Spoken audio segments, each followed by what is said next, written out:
throw the changeup, and on that play, it worked for big yardage. And he'll go down here right around the 23-yard line.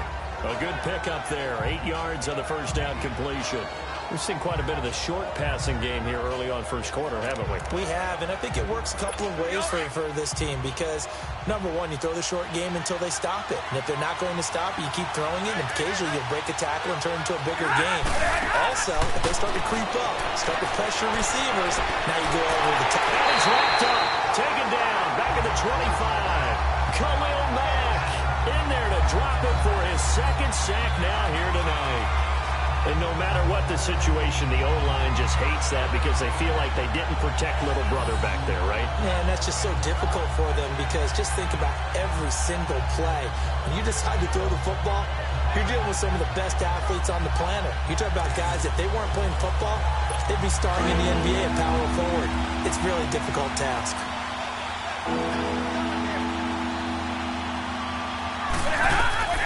From the gun on third down. Stafford, and Blunt has it. And they take him down, losing yardage back at the 27. He lost 2, and it brings up 4th. A pass for negative yardage, obviously no good. Maybe he shouldn't have thrown it, or maybe he shouldn't have caught it. I think we were seeing it at the same time, weren't we? Maybe you let that one go, right? Because you can see the lost yardage about to develop. But that goes against every instinct of a receiver. They're taught to catch everything. So it's really hard to be mad at him and yell at him for trying to make that play. So on 4th down, the Lions turn it over to Matt Prater for the field goal try. From the right hash, this from 44 yards out. And they're going to fake it. He wants to throw it here. And able to find Decker. And he'll get into the end zone. Touchdown, Detroit. As his guys are in for 6. And the Lions are going to take a first quarter lead. Brandon, a lot of times coaches see these situations present themselves on film. But how often do they actually call it? We just saw it here, and what an end result. A huge touchdown off of a terrific call.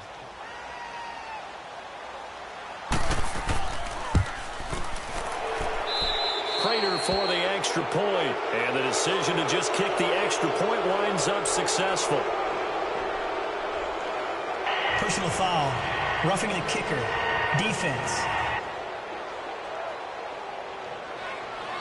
So they will accept the penalty and move forward. Martin, the punter, now out to kick it away. And this will be a touchback as that sails over the end line. And now here come the Raiders.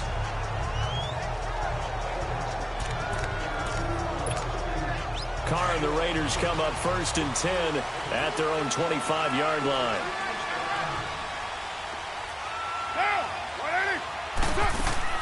Now a play fake here on 1st down. And Cook has it left side. And they're able to get this one across the 35. That one will go as a gain of 11. Raiders having a 1st down as well. His position, and he's listed as a tight end, but he certainly doesn't run like one, and that's what we're seeing more and more coming into the league. Those guys who can run, make plays after the catch, and gain that additional yardage. And using that speed there to turn it into a pretty nice little gain.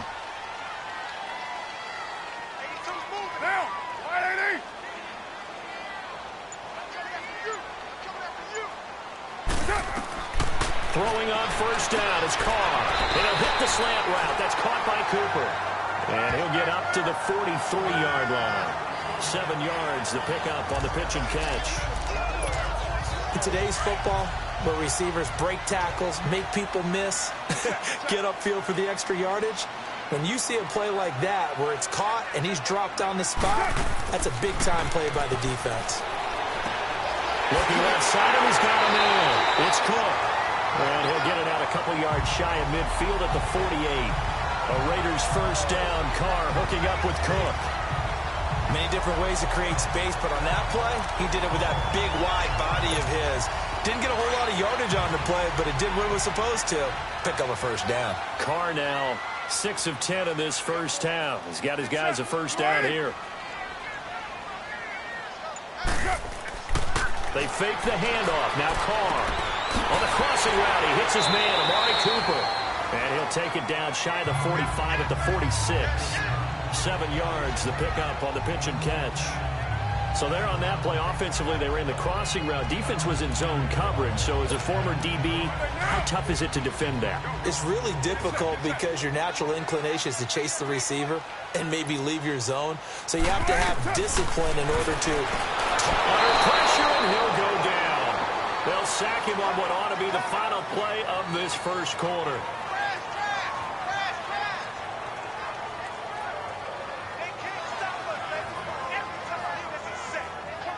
So they'll get a little extra time to come up with his third down play as we've hit the end of quarter one. 7-0 is our score, and we're back to Oakland after this. The NFL on EA Sports is fueled by Gatorade, the sports fuel company. They're in the midst of a nice drive, but facing a 3rd and long here. Express.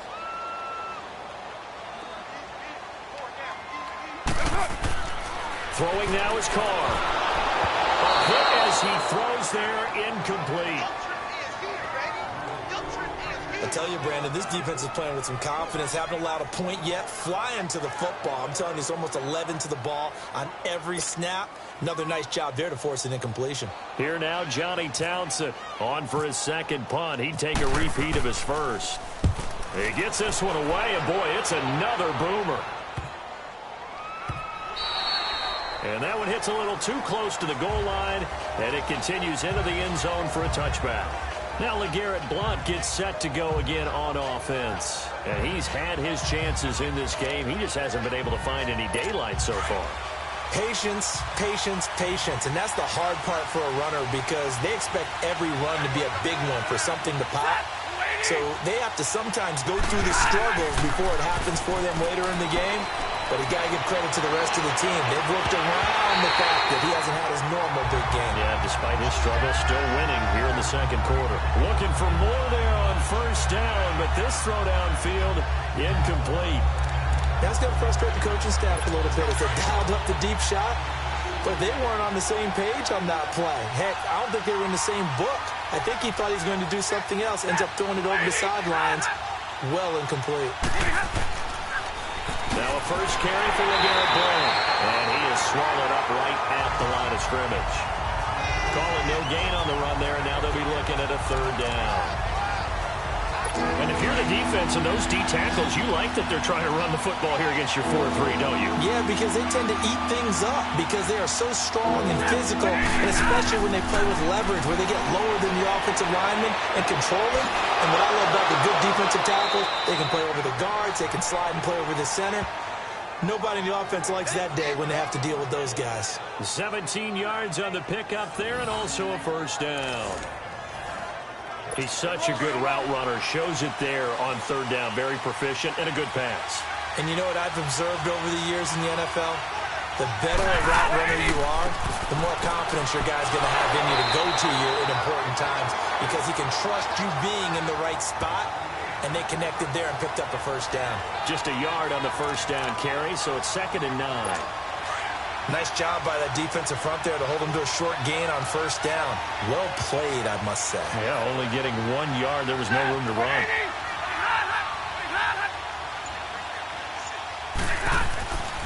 Again, here's Blount. And hard running's going to get him over the 40 to the 42. Marcus Gilchrist there to bring him down.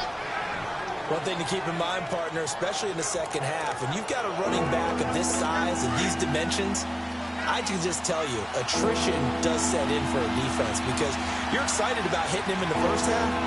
Maybe not so much in the second half, and some of these shorter gains turn into bigger runs later. And Tate's got it. And he'll be taken down, but not before he gets into enemy territory. The pickup of 11, and it moves the chains. And defensively, they were in zone coverage there. Do you have to be a little careful? You're losing playing against a good quarterback like he is to not play too much zone?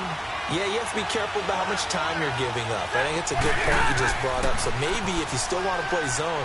Blitz coming, and down he goes.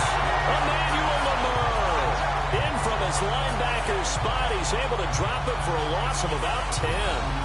Man, he got in there so quickly, Charles. What could the offense have done to adjust and account for that? But what you're hoping is that you figure out and you see and get a clue that maybe there's going to be some pressure coming at you, and you change the blocking schemes. Maybe you go to max protection.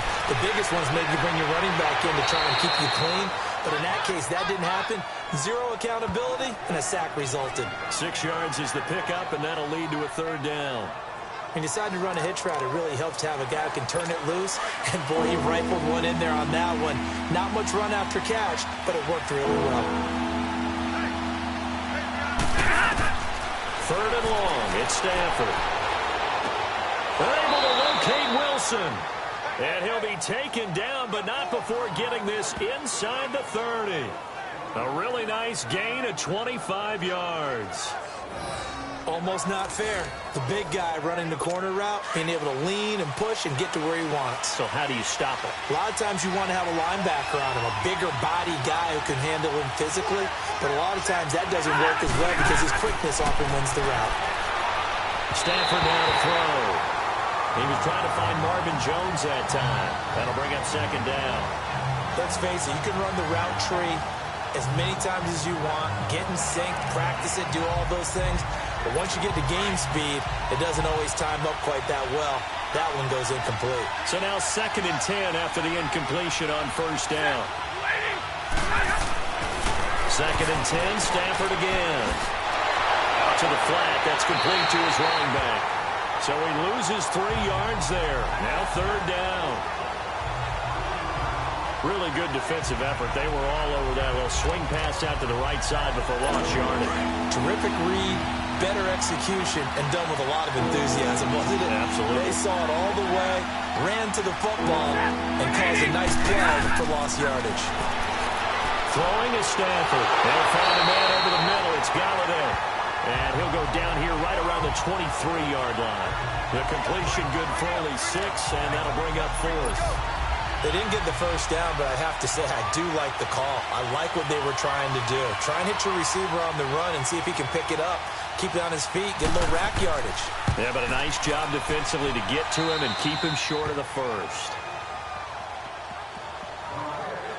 So they get 3, certainly hoping for 6 after a 13-play drive. So you console yourself on defense by saying you did your job, right? If they go 13 plays, you only give up a field goal, you did a nice job there. But here's the other part. 13 plays, you don't force any mistakes, you don't take the ball away. Maybe that's the way they should look at it. And an excellent return there as he's up to the 35 and make it the 40-yard line. Any return that gets you to midfield is a great return. 1 1st down, and you're almost in field goal position. Jordy Nelson now trotting back out there on offense. A chance maybe here for them to get him more involved. They're down here on the scoreboard, and he's been very quiet. And the silence has been deafening for his team. They don't need that at all. They need fireworks. They need explosive plays. They need him touching the football in any way possible. Maybe you go to some jet sweeps.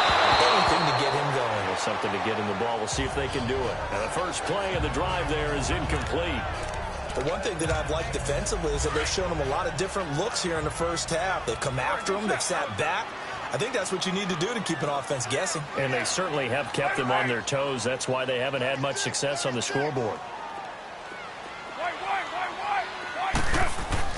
Carr to throw after the play fake to Lynch. Rolling to his right. And he's got some space here. And he is out of bounds on the other side of midfield. Carr can beat you in a lot of ways. The scramble there, a perfect example as he gets the 1st. That was an excellent job of recognizing the situation. His first read wasn't there. Heck, his second read wasn't there. But he bought himself a little extra time scrambling out of the pocket, got to the sticks, and picked up the 1st down. Carr now on 1st down. He couldn't quite hold it. Got hit. Ball pops out. Incomplete. Seems like this defense, especially the secondary, has really been contesting about every throw in this 1st half. Remind me of a good half-court defensive basketball team. Every time a pass is thrown, they're right there in good defensive position, able to affect the play. On play action, it's Carr. And this will be incomplete. Intended that time for Cooper, and it'll bring up third down. I know our vantage point might be a little bit better way up here, but that looked like an ill-advised throw to me. I didn't see anything open, and this play just didn't look right from the beginning. It did not. I thought he might get outside and just chuck it away. Dangerous pass, incomplete.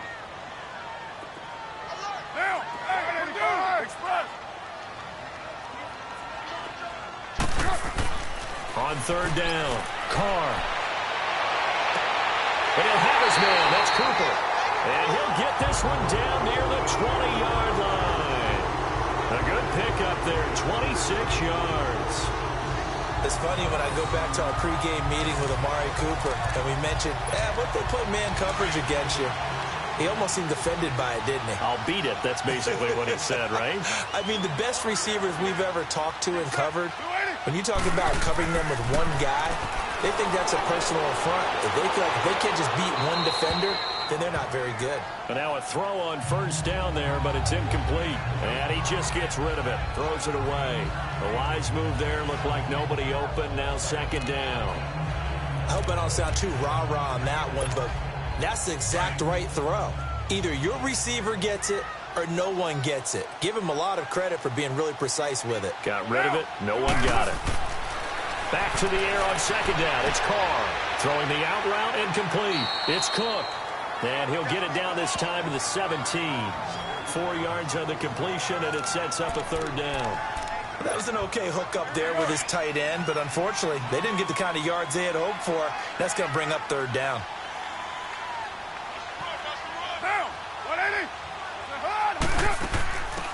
They'll run it now out of the gun. And he'll take this one down near the 15. A minute 57 to go in this first half. We'll come back to Oakland after this.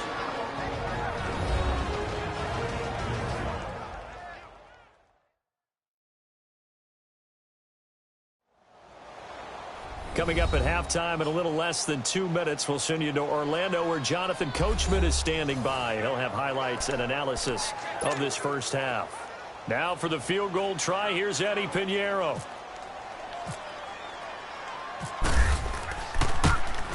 The kick by Pinheiro is good. And they get themselves on the board here. It's 10-3. So unable to convert for the touchdown inside the red zone, but they do come away with 3. Yeah, it's a 32-yarder. That's essentially an extra point nowadays, right? Because it's 33 as a general rule for these guys. So it should be a simple kick. But you know what's really strange nowadays? When they miss an extra point, I think they carry that with them longer than missing a field goal because an extra point's supposed to be automatic. Absolutely, and I would think even field goals inside of 30 yards, even though they're substantially shorter than a PAT, it just has a different feel, doesn't it? A different feel, a different vibe. That's what I get from all the kickers I talk to. They always say if I miss an extra point, that's the one that bothers me more. Here's the Detroit offense now as they head back out onto the field. And last time they were able to churn some clock. They got the field goal, added onto their lead. But that was a drive that was so long, it should have ended in a touchdown. You know that's how they felt. And we'll both be headed to the airport after the game. But we probably should go to the post-game press conference because someone's going to ask the head coach about this drive. And he's going to profess that he was happy to get points. And we know that's not true. Yeah. Okay, after this type of a drive, not getting a touchdown, a huge disappointment. On second down, here's Stafford. Caught on the right side by Jones. And he's going to be out of bounds right at midfield. Stafford to Jones, enough for a Lion first down. If you're running out route, it's likely you're going to end up near the sideline. And what did we just see there? Toe tap. You got it. The benefits of practice. Toe tapping, foot dragging, picking it up, and making sure it was a catch. He's going to leave this for his running back. It's complete. Nothing on that one. It'll be second down. Now, they couldn't get anything going there out on the right side of the flat of the swing pass. And didn't we have a discussion with their staff about wanting to get the backs more involved in the passing game? Huge emphasis for this game, but obviously the defense had other plans and really made a nice play. Had the completed pass, but for no gain, stopped right at the line, so it's 2nd and 10.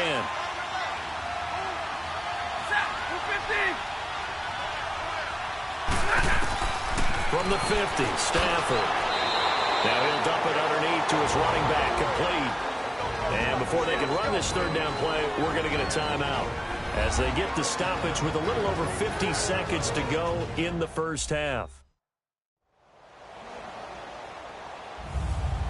So the offense takes the timeout, and they are back out and ready to rock. The Lions on third down, 3 for 7 so far in this game. This is 3rd and 8. Throwing again is Stafford. Oh, a scrap for the football, and he's going to come down with it. The Lions now going to use the second of their timeouts as they get the stoppage with just under 50 seconds remaining in half number 1. The Lions into the red zone for the first time. 1st and 10 at the 19. From the red zone now, Stafford. Out to the right here to Wilson. And he'll go down here at the 12-yard line. A good pickup there. 8 yards on the first down completion. Seeing that play and understanding just how tough it is to cover tight ends, especially the ones running around the NFL nowadays, makes me glad I didn't make it in that league. I would have a really difficult time. But now you get to sit up here with me. Yeah, and that's fun, isn't it? And what a really nice gain right there on first down for them. Brings up a nice second down for them. It's a 3-yard pickup, and that sets up a 1st and goal. When you see zone defense and you know you've got a drag route on as your primary call, you've got to be really careful as a passer about how far you let your guy go because he might wander into some tough coverage. Oh, a hit. He lost the football. Stafford puts it on the ground, and the Raiders have recovered.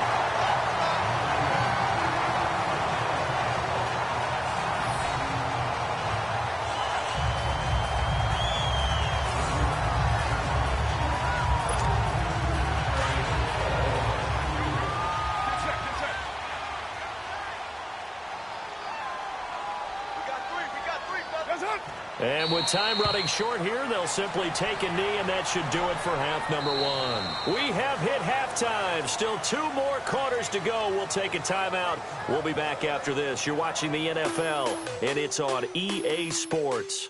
It's in the game.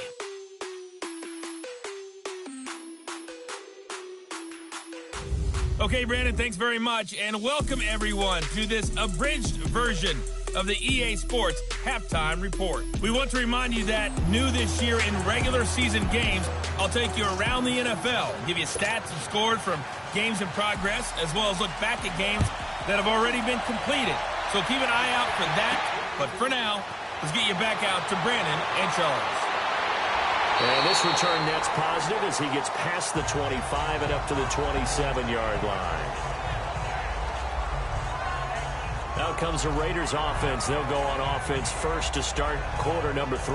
They're down here, but very much in this game. What's the tonality of a coach's talk when a game is within striking distance like this at intermission? Typically, what they're doing is emphasizing the things that went well in the first half and wanting more of that. Sure, you've got to go over some of the errors and clean up some things because there's a reason you're down. But overall, I think they want to stay positive, stay up with this team. We're just starting the second half, and we've got the football. Let's go ahead and punch it in, and then we'll take it from there. See how that recipe works. Tough running there. That's a hard-earned 4 yards. Yeah, those are the unsung kind of runs. They don't fill up the stat sheet, but they do set you up in good position on second down. Back to the ground, this time Lynch. And he'll get this up only to about the 33. 2 yards the gain there, and now they're left with a 3rd and about 4 for a first. Well, they're hoping that the second half is better for him than the first half. They've got to find a way to get him going. He's a big part of their offense. From the gun now on 3rd down, Carr. A pickup of 10, and it's enough for an Oakland first down. Now that definitely hurts because the mindset is getting a 3 and out there, and they don't get it done. They give up the scramble and a pickup for a first down.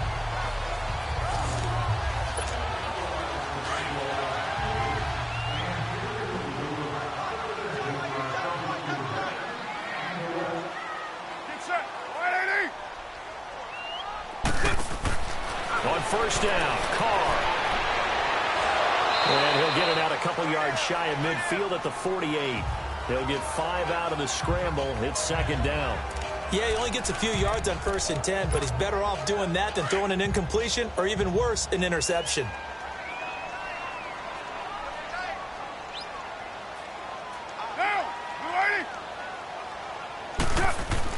Now they'll throw with Carr. Throw left side complete. That's Cook. And he gets this inside the 35-yard line. His 5th catch tonight, and it's good for a 1st down. I don't know what they talked about at halftime. Whatever it was, it worked. They look like a different team here in the 3rd quarter. Yeah, I doubt that there are very many trash cans that got kicked over, that type of a speech. I think what they did was they analyzed what worked in the 1st half, what didn't, and figured out a better game plan. Carr now on 1st down. Eluding the pressure right. And he'll be brought down at the 27-yard line.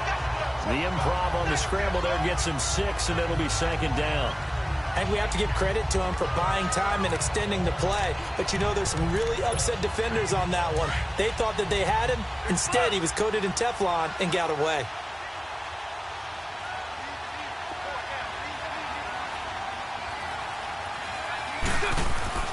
Play action. Now it's Carr. Incomplete, almost intercepted. They haven't picked him off yet. Would have been a great time for the 1st, but instead it's 3rd down. He's lucky to be getting that one back. After what they've done with him all day long, with all the targets trying to go after him, he's obviously gotten smart, and his pride has kicked in. Made a terrific play. Now Carr. It's caught. Nelson. And he will have the 1st before he's brought down right on the chalk of the 20. Nelson's 1st catch. Good for a 1st down. Would it be safe to say that as precise as routes are supposed to be run in the NFL, maybe they're not quite as precise in college ball? That's accurate, yeah. And I think we saw a college route in the NFL there. Just find the soft spot, find the dead zone, and find the 1st down. And that's what he just did. It's caught on the right side of Smith. They've got another 1st down. The Raider passing game clicking on all cylinders right now.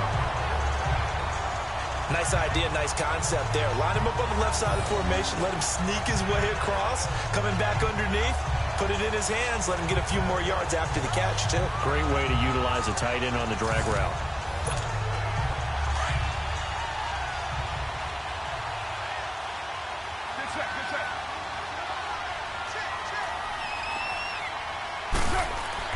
Carr to throw again. Dancing to it into the end zone. Oakland Raiders touchdown. So a quarterback scramble, certainly a pass play, but he saw something, tucked it, and got in the end zone. A lot of quarterbacks, when they scramble, they're scrambling to create more time to throw the ball downfield. In this situation, as you noted, he tucked it and took off. Great play by him. Eddie Pinheiro now for the extra point.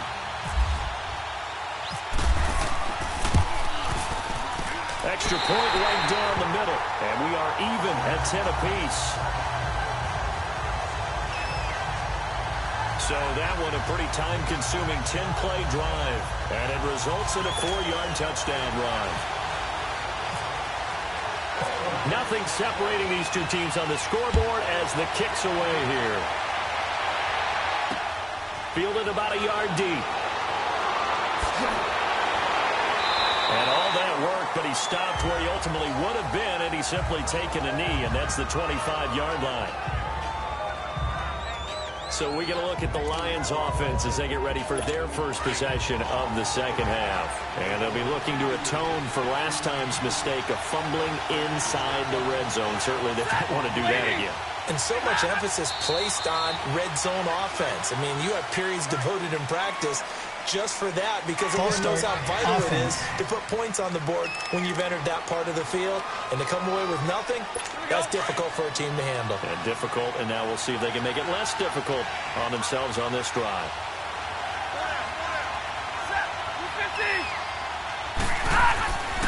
Now a carry for Blount. Looking to find a lane, but he can't. Reined in at the line of scrimmage. No gain on the play there. 2nd down. Looked like he was trying to bounce it outside, but no success. Yeah, sometimes you got to just figure out where you're going to go, and sometimes you just have to take it to another spot. In trying to get it outside, the defensive pursuit was there and just ran him down. They'll fake the give. Now Stafford. Looking downfield for Jones. And incomplete there. A nice hit. Jars the ball free and brings up third down. Anytime a defense can sit back in a zone like that, it tends to create a lot of congestion in the middle of the field. Makes it very hard to slot one in. Looked like I-4 at rush hour in your hometown of Orlando, Florida. An absolute mess. Now it's Stafford. He sets to fire deep. And he can't quite pick it. No interception so far. That probably should have been their first. But at least it's fourth down. Well, he did almost everything right. Excellent coverage, breaks on the football, just unable to haul it in and take it the other way, so he dropped an interception. The key for him now, don't dwell on it, just move on to the next play. Averaging over 50 yards a punt so far as this one's away. This is Harris.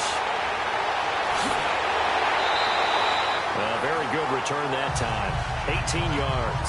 And out will come the offense as they take over. The Raider offense now making their way toward the huddle. The last possession, these guys were able to tie the game with a touchdown, and now they'll have a chance to move out in front. Yeah, let's give a big assist to the defense who got the ball back. The special teams went out there, handled things. They've got it. They've got momentum. I know they're eager to get out there and put it on display. And that one blown up quickly as he's going to be stopped before he could even get started. This will be a 2-yard loss on the play, and it'll be 2nd and 12.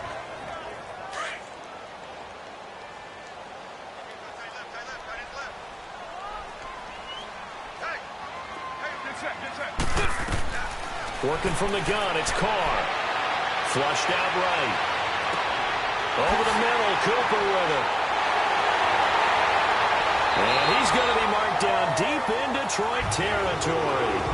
A big play there, Carr to Cooper, and even 50 yards. And Derek Carr just keeps improving. He can be dangerous not just inside the pocket, but as we see here, outside of it as well. Kid born in California, played his high school ball in Texas, had quarterback written all over it.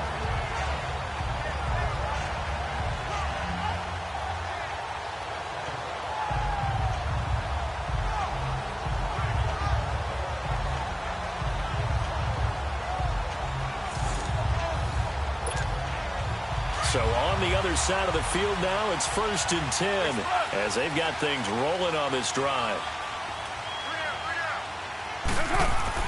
Into the red zone, it's Carr. And a scary incompletion, almost picked off. It would have been their first INT of the game. Instead, 2nd down. I know in every game we do, we talk about momentum. That was a momentum play lost. And now there could be a letdown because they didn't get the interception. Yeah, you could almost hear the collective gasp on the sideline as he could not come up with that football. Now Carr, after the incomplete pass, brings him up 2nd and 10. Carr will try it again on 2nd down. And Nelson's got it here right side. And he's going to be brought down just shy of the 5 at the 6. 8 yards on the completion, but now they face 3rd down.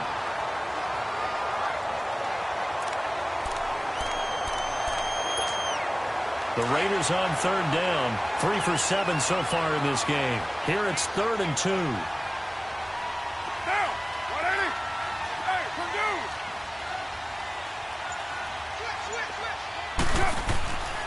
They'll run it. Here's Lynch.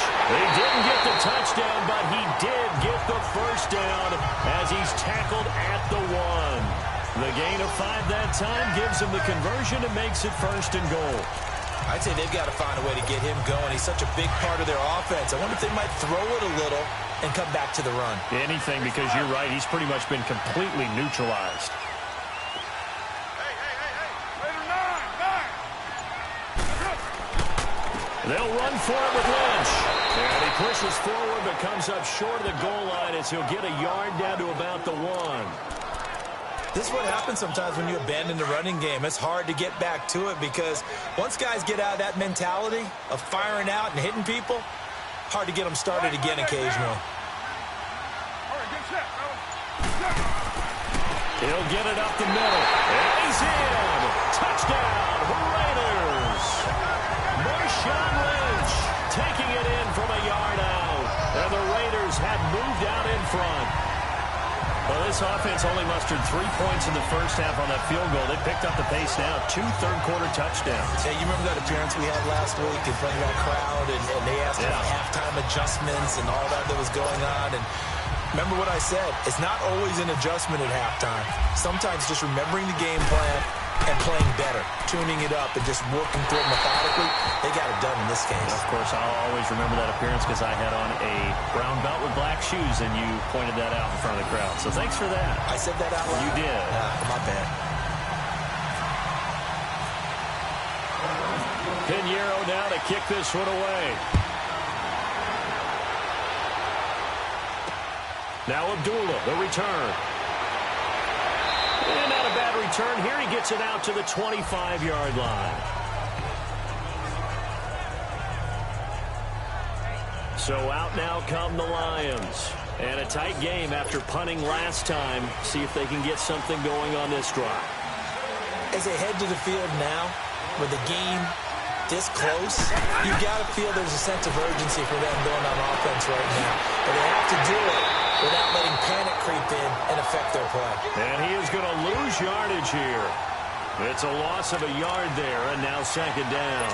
You know, despite the scoreline, I think they've got to like where they are here. They're on the road and just one big play away from getting right back in this game. I'm going to follow right along with you because the spot they're in now is a credit to their defense. They've kept them in it by making the plays that they've made, and that just means you're one big score away from being right back there. Now the question is, can this offense step up and make that play? Because that's been an issue for them in this game.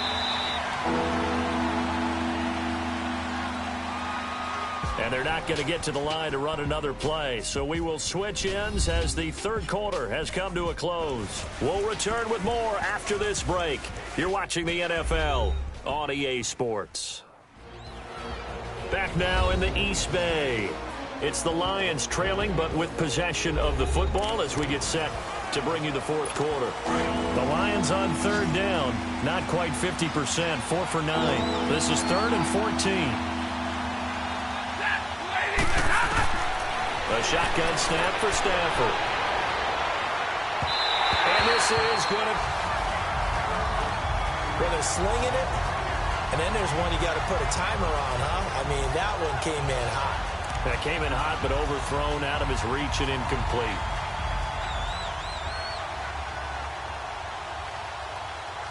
Here's Sam Martin now. He's been terrific so far.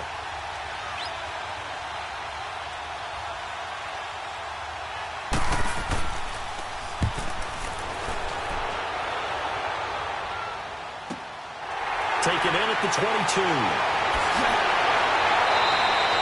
A nice job on the return there. 16 yards. The Raiders offense now, they trot back out. And that last drive, a long drive. But not just that, they had a great air attack going. Did they stick with that? I would think that they would, because if they were confident enough to do it on the last drive, starting backed up in their own territory, why would you change anything? They've got to be confident about what they're presenting and continue to do so. Yeah, because the secondary, they really look clueless. And that was amazing because that drive went and went, no adjustments, and no big plays by the defense to knock the ball away. Now Carr, after the incomplete pass, brings him up 2nd and 10.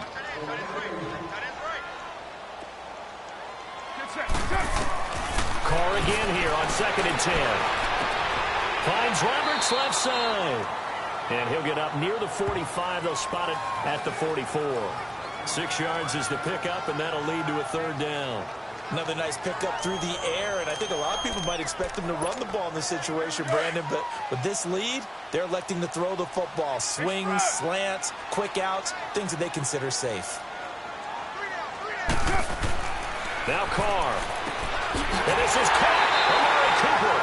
And he will have the first down as he gets this to the 47. A Raider first down as Carr finds Cooper. He's been the go-to guy. They needed a big play there on third down. Went his way. It worked out. Doesn't matter whether they've scouted it or that they think he's going to get the ball. He has a knack for finding his way open and completing the connection. And Cook has it left side. And he'll go down shy of the 40 at the 41. 5 yards on the catch there. Brings up second down. Well, the strategy was evident there. Get it to your tight end and make it a one-on-one play with a cornerback. Who's usually going to win that one? The tight end, but not there. Not in this situation. How about the corner defeating that logic and making a really nice tackle? Now Carr over the middle. It's short pick. And brought down, but not before they're inside the 25. They've got another first down. The Raider passing game clicking on all cylinders right now. Tell you what, he's been able to put the ball in some tight spots all game long. That throw, no different. Yeah, a lot of people would call it a gutsy type of a throw. I think he looks at it as, I can do it, so it's not that big of a deal to me, and I'm going to keep firing. First down, the run with Lynch. Lynch busting free. And down inside the 15, shy of the 10. Back-to-back nice plays, 12 yards that time, and a first down.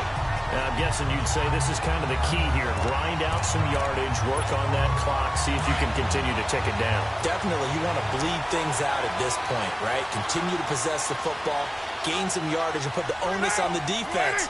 Do they have to use timeouts? What are they going to do to stop you? You're taking charge. They run again on first down, Lynch.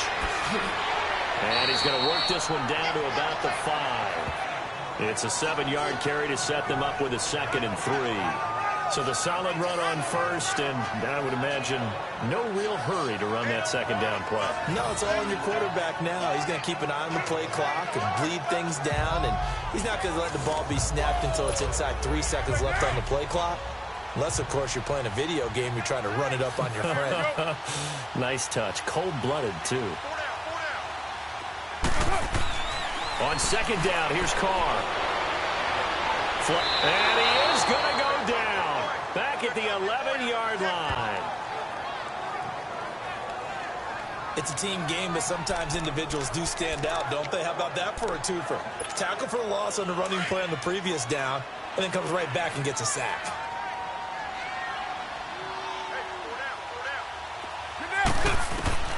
Throwing his Carr on third down. And that is caught. Touchdown, Raiders. Lee Smith from 10 yards out. And the Raiders add 6 to their lead. Well, that's what I call an answer right there. They gave up a sack on the previous play. How about what they did to finish things off, turning it right back around? That's the response, and that O-line feels a lot better now, don't they? Yeah, without a doubt, because giving up the sack on the previous play, that just hurts those guys because they never want to see their guy get hit. Pinheiro now to add the extra point. The extra point splits the uprights, and the lead now up to 14. So that drive consumes 9 plays all told. And it winds up in 6 points for the Raiders.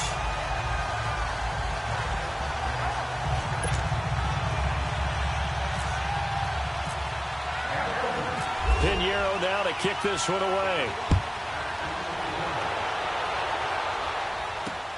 This is taken about 7 yards deep. And they'll put up the stop sign there as his guys will get it at the 25. Here's the Lion offense now as they get ready to take over. These guys had to punt their last possession, and that's become too familiar of a refrain. Too many of these drives just wound up going nowhere. But you know how in baseball, when the pitcher gets a base hit and he's on base, they bring his jacket out to him to keep him warm? A lot of times the punter goes to the sideline, puts on sweatpants or a wrap over his leg to keep it warm. He might need a massage from the trainer right now from all the work he's getting. He's going to flip that out to the flat. It's complete. And he will lose yardage and be backed up to the 24. That's going to go as a loss of a yard, and it'll be second down. Fourth quarter, every drive so critical, and you figure may only get one more shot after this, so a touchdown's imperative on this drive. It is, but you also have to think to yourself in play calling, don't hold anything back. Don't save it for the second touchdown. You got the first one for the second one to even matter. And to the left side here, Wilson. Only 3 yards on the catch. It's third down. That was a nice throw out there to the flat, but they defended that pretty well. The hope is to go ahead and put it on him so he can turn and get upfield and gain additional yardage. There just wasn't anywhere to go on that play. Throwing on third down, Stafford. Out to the flat, that's complete to his running back. And he gets this one just shy of the 40. They'll mark him down at the 39. Give him 12 yards on that one. It earns him a fresh set of downs. Now, correct me if I'm wrong. You're down 2 scores. I don't think you need to rush just yet, but you can't take your time either. Yeah, even if you don't want to commit to full 2-minute offense, you have to up the tempo, up the urgency. Maybe you're starting to call 2 plays in a huddle each time you snap the ball. On first down, it's Stafford. Throwing over the middle, but it's incomplete. The linebacker, Derek Johnson, there in coverage. Now, he's been a busy man out of the backfield. They've looked his way quite a bit so far in this game. Nice job there defensively, though, adjusting, because a couple of his earlier catches, he was wide open. Not that time. You mentioned the key word, adjustment. A better cover man on him now in space. Back to the air. Stafford on second down. He'll find a man over the middle. It's Galladay. And they'll get 9 there as that sets him up better for third down.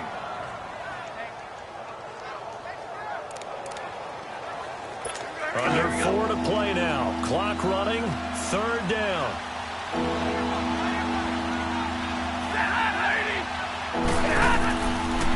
They'll run it now out of the gun. And he'll lose yardage here. Back at the 47. A loss of a yard, and it brings up 4th. This late in the game, Charles, I think you maybe seriously have to think about going for it. Especially where they are in terms of field position, because this is almost like no man's land. Might hurt your punter because there might not be enough space, maybe too far for your field goal kicker. I'm like the old rule. Possession is 9/10 of the law. Possession is 9/10 of winning the game. Go for it, get the first down, close it out. And he will have the first down as he gets this to the 47. The time to pull out the stops is now, and they convert there on 4th down. Felt compelled to go for it there on 4th down, trailing in the 4th quarter. They got it done. And there's always a lot of pressure on a 4th down call. Doesn't matter the distance. You stop to get it done, as you noted, and they did. Here's Stafford. This is Riddick on the screen. And he'll get it down here to the 43. They'll get 4 there out of the screen, and it's second down. You got the big lead defensively. Willing to give them that underneath stuff, right? And this is why you work on your tackling. Tackle them after the catch, inbounds, keep the clock running. Just go ahead and bleed the game out that way. On second down, here's Stafford. Quick throw that's complete on the inside slant. And here he'll be brought down a little shy of the 35 at the 36.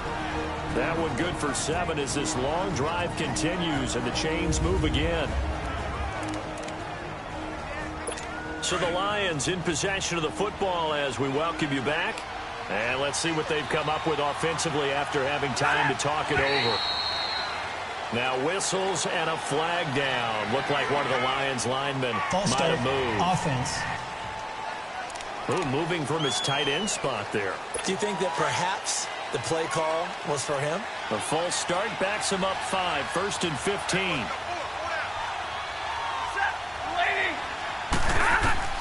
To the air again, Stafford. And he'll toss this one incomplete. Seeing no options, he throws it away. What's the old adage? Be quick, but don't hurry. Well, that went right out the window there. He was hurried, harassed. That ball had to be gotten rid of, otherwise he was going to get sacked. So they'll come up after the incompletion for second down. Again, it's Stafford. And he almost intercepted it. They haven't picked the ball off yet. That probably should have been their first. And it's third down now. Didn't have a receiver open downfield, and as it turned out, couldn't even find his outlet man because of the coverage. It's way too tight, unable to find anyone open. An incomplete pass on that last play, and that means they'll need to come up with something here on third down.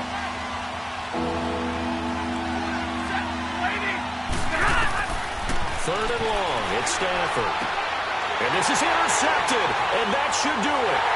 Picked up by Rashawn Melvin, and they will take over at the 29-yard line. This spot in the 4th quarter with that deficit had to throw the football. Unfortunately, there's the risk of big turnover. And you know you're going to be throwing against nickel, dime, all sorts of exotic defenses, but you have to do it anyway. Ordinarily, you might want to run the football a little bit, try and get them out of it. But as you noted, this time of the game, this point on the clock, had to throw it. They'll run it now out of the gun.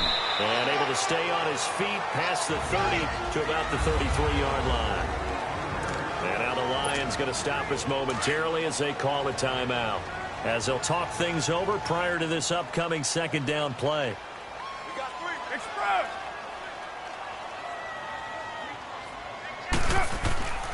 On second down, Lynch. And they'll get it up just short of the 45 at the 44. And we're going to get another timeout called by the Lions. And they'll be disappointed to have to burn one there after giving up the first down.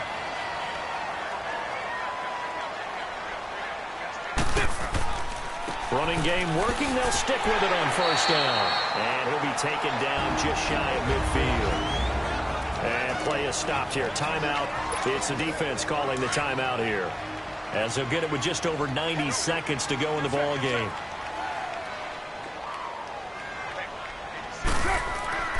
Carr going to look to throw. Oh, he got position on him, and he pulls it in. And the play goes for 19 yards, gives him a new set of downs.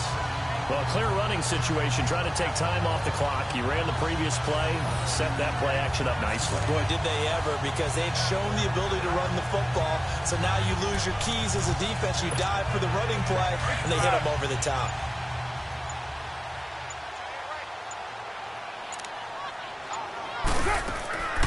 They'll run it now out of the gun. And he's going to fight his way forward here for a modest gain. It's a pickup of 4, and it'll bring up second down. Charles, why didn't they just take the knee there? You're asking the question that I'm asking as well, because we've seen a lot of football where coaches decide maybe they get a little greedy. I don't know if they're doing it for stats or for what reason. We've seen it happen in college, and how about in the NFL? The miracle of the Meadowlands. All they had to do was take a knee, and the game was over. The Giants ran it one more time. Ball popped free. Philadelphia picks it up and wins the game. What year was that? 1978. I think it was in November. And, Charles, I think when the schedule comes out, all teams, no matter where they're predicted to finish, talk about protecting your home turf. They were able to do that here in this one. Similar to a tennis match, right? Not letting them break your serve. That way you hold on to it. They got it done, and they feel very good about that victory.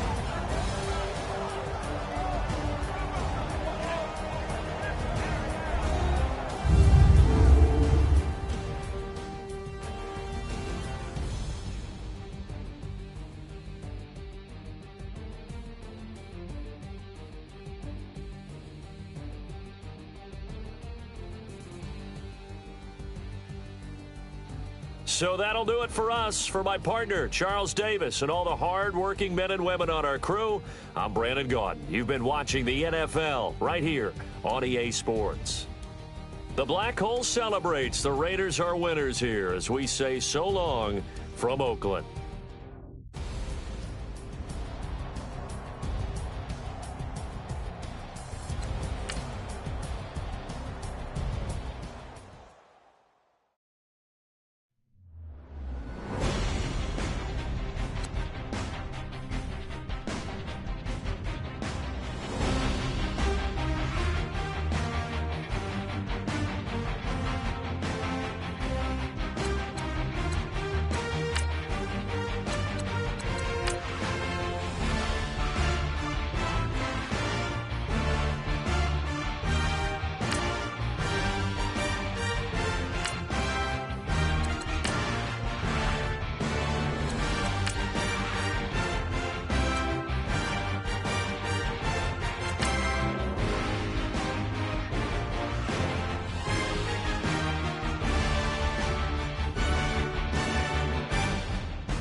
Ajayi. Well, it's the coach.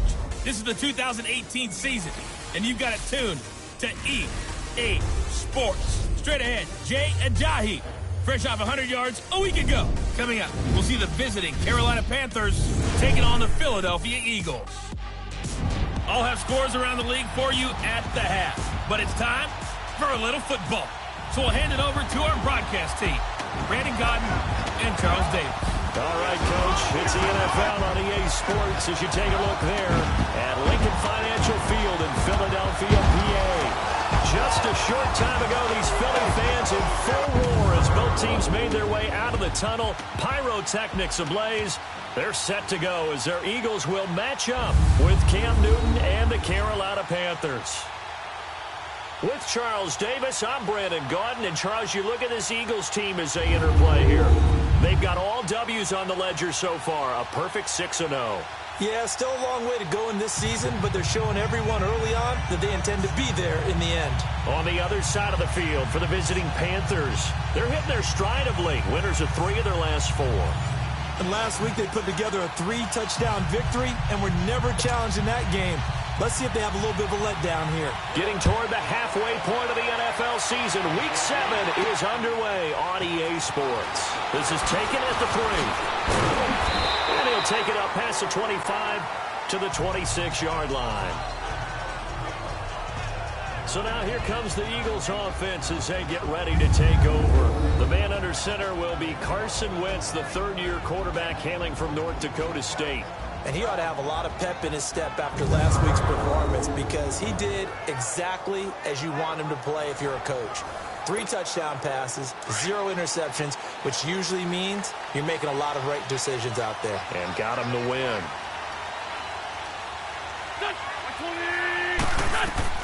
Throwing on first is Wentz. He's going to leave this for his running back. It's complete. And he will lose yardage and be backed up to the 24. It's a loss of 2 there, bringing up 2nd down. Well, I know it goes against the instincts of the person catching the ball because all you're ever taught is catch the football, don't drop it. But drop it there. Yeah, in that situation, dropping it would have been better. End up losing yardage, even though they completed the pass. As good as a sack. Yeah, how about that? Although they won't get the same credit for it, and it won't help them at contract time. And he is going to be stopped cold behind the line of scrimmage. They'll wind up losing 3, and now it's 3rd down. Luke Kuechly combines speed, intelligence, toughness, puts it all together. It makes plays like one we just saw there. He may not be a big-time blitzer, but, boy, he knows how to pursue straight ahead and make plays in the run game. Big yardage there on the scramble. It gets him a 1st down. That's something you have to be aware of as a defense and have to find a way to account for him. And if you're not going to use a spy, you're telling your guys to keep your eyes on him because when he breaks out and makes plays like that, all he does is hurt you. Have to at least be able to contain him somewhat. There they could not. And he'll lose yardage here. Back at the 47. It's a loss of a yard there, and now 2nd down. That goes down as a loss against his rushing stats. But really, should he have to absorb that one? He had no chance on that play before they overwhelmed him. Pretty much on top of him before he could take his first step. The connection here with Nelson Aguilar. And he'll get it inside the 40 to the 39. 8 yards on the completion, but now they face 3rd down. And that's one of his advantages of a passer, is it not? With his height, setting back there in the pocket, firing it over the middle, he can really see everything clearly. It is, and I know that other quarterbacks get it done different ways. Touchdown! Philadelphia! Nelson Aguilar, his 4th touchdown on the year. And the Eagles have taken the early lead. One of the keys to their long winning streak has been scoring first. An ideal drive right there, getting the first 6 points of the ball game. Do you go back to our meeting with the offensive coordinator? Remember what he told us? Absolutely. With some teams, I script to probe in the early part of the game.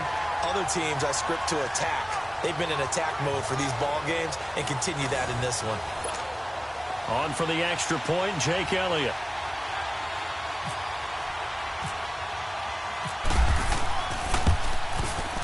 Elliott good with a PAT, and that makes the score 7-0.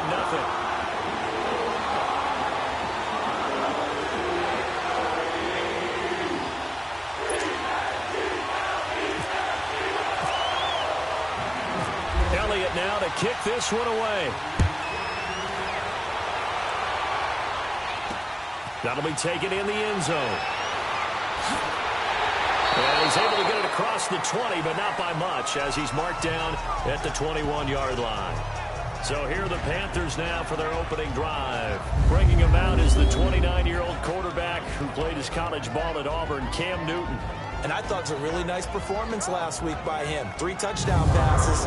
I think that signifies exactly what he was getting done. He did have the 1 interception. But that's the ratio you say you're okay with, right? If you go 3-1, you're going to be pretty happy over the course of the season. And let's face it, he'll never blame the receiver publicly. But behind closed doors, he probably told his agent, hey, what's the deal? I should have had a perfect game. And a big loss here as he's taken down. Mike Bennett able to get in and run him down for a loss of 14. Well, we knew coming in it was going to be a long afternoon if they weren't able to hold up against this pass rush, huh? What we didn't know was that protection was going to spring a leak on the first play from scrimmage. Got after him right out of the gate. So after the sack, a scenario you certainly don't work on too often. 2nd and 24.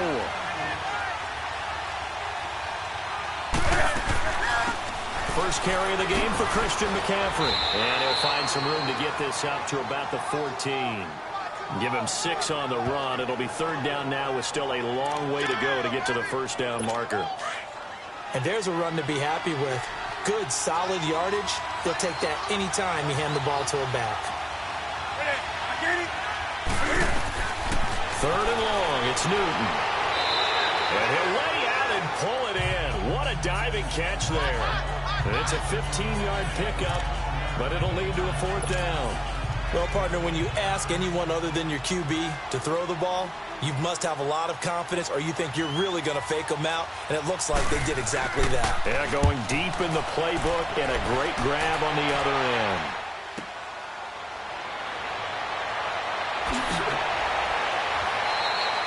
A big kick that time, 52 yards. And the Eagles will have it, taking over 1st and 10. Wentz and the Eagles now with a 1st and 10 at their own 21. On the ball.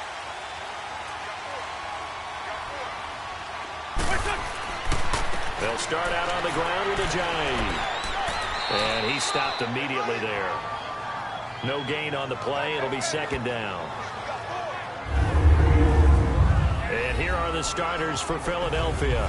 An electric force out of the backfield is Jay Ajayi, who made the most out of his midseason exit from Miami and acquisition by the Philadelphia Eagles. The leading rusher in the playoffs for the Eagles helped power them to a Super Bowl with his ability to see holes where people don't think they exist and turn them into long runs. Up past the 25 to the 26, a gain of 5. We run through the starters now defensively for Carolina.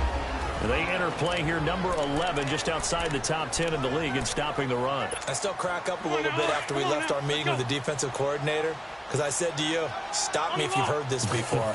How about him saying, well, first order of business, we got to stop the run. Of course you do. He's got a good unit, but facing the #1 rushing team, they have to stop that in order to have a good performance. And he connects with Ertz. And they finally get him, but not before he reaches the 33-yard line. A big play there for Philly. 41 yards. So from Panther territory now, it's 1st and 10. Down at the 33. Now it's Ajayi. Down to the 30 after a gain of 3. There are the numbers last week for Jay Ajayi. 3 touchdowns on the ground, and then, Charles, he threw one in through the air for good measure. Yeah, you know you have to account for him in all situations. I mean, we know he can run the heck out of the football. You just noted what he did. But how about him being able to get out of the backfield, catch it, and get into the end zone as well? He finds Aguilar over the middle. He's already topped his receiving output from a week ago, and we're just in the first quarter as that's a 1st down. someone sharp in this game. I mean, a touchdown pass on the first drive and comes right back, and he's flinging it around really well here. Really nice throw there to pick up the first down. You kind of just feel a laser focus and confidence about him, and I think we saw that this week, didn't we? Talking to him and the coaches, they felt good about his performance coming up. Yeah, I was really impressed with that last practice we saw when they went through 2-minute drill, when they went through all the different situations. Ball hardly hit the ground, and I thought, yeah, he might be locked in for this one. Well, it's caught, and he'll be taken down at the 2-yard line. He had the touchdown on the opening drive. Now he's got a first down. Had the offense humming on the first drive. Not much has changed here on drive number 2. No, and I think a lot of times confidence just really kicks in for a team. They may have been confident going into the game, but once you prove it on a drive, it's hard to get out of that mindset, isn't it? And look, let's face it, we can always lock in on the skill position, guys. But those big fellas up front, they're really making this offense go early in the game. They isolate Jeffrey to the left side. Here's Wentz to throw. And this is going to be intercepted. It's the Pro Bowler Luke Kuechly that picks it. Brandon, this is why golfers do their best to never count a score in their head before the ball goes in the cup. This looked like a slam dunk for points on this drive, didn't it? Instead, they throw an interception, and they're going to come away empty. They start on the ground with McCaffrey, and he will lose yardage on the play, back at his own 19-yard line. That's going to go as a loss of a yard, and it'll be second down. Well, you had to punt on your first drive, and on the first play of the second drive, you end up going backwards. I would dare say they need something good to happen right here, right now. Again, they run again. It's McCaffrey. And forget about finding a lane. He barely had time to look up before he was planted in the backfield. He'll wind up losing a yard on the play, and that's going to lead to a 3rd and 12. So add that tackle for a loss to the 2 that he had a week ago. And you know what he's doing right now? Smiling? Yeah, definitely doing that. He's also patting his guys on the back, his defensive front, because they're keeping him clean, meaning no one's getting to him as a blocker. He's able to run to the football, and the plays he's making, he's throwing them in the offensive backfield. Pilardi now on to punt as he sends this one away.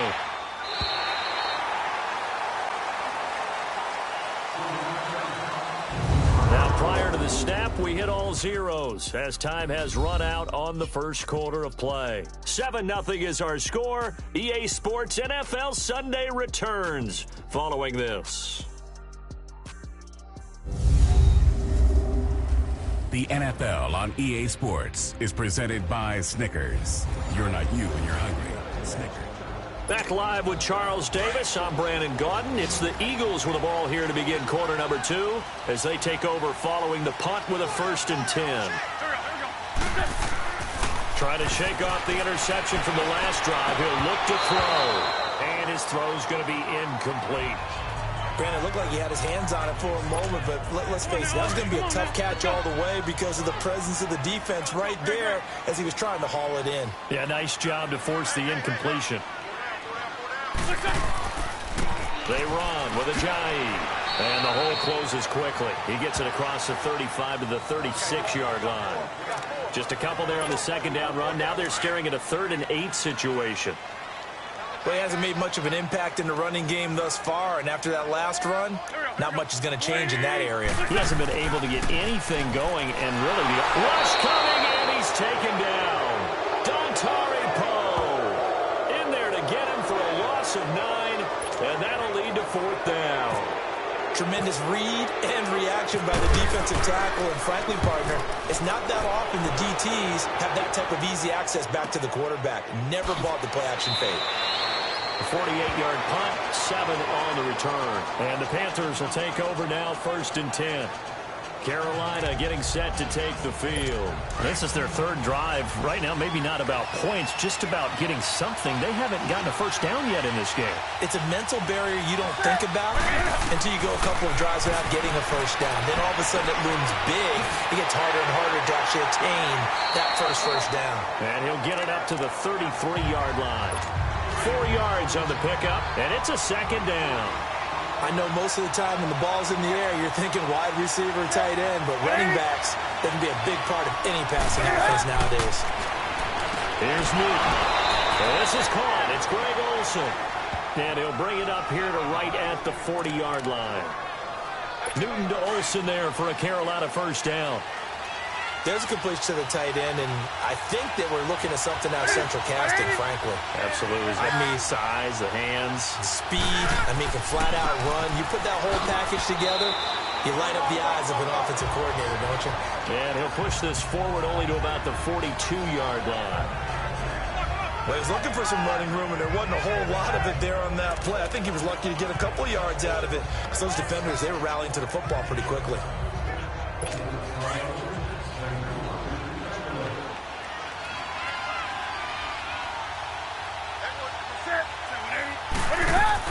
They stay on the ground. McCaffrey again. And able to work about 5 yards out of this as he's taken down up near the 47. Frustrating for a defense, energizing for an offense. Finding a way to create that type of yardage in your running game, that'll make the guys carrying the ball very, very happy.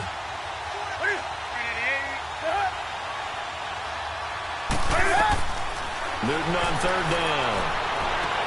And he gets it to Funchess, complete.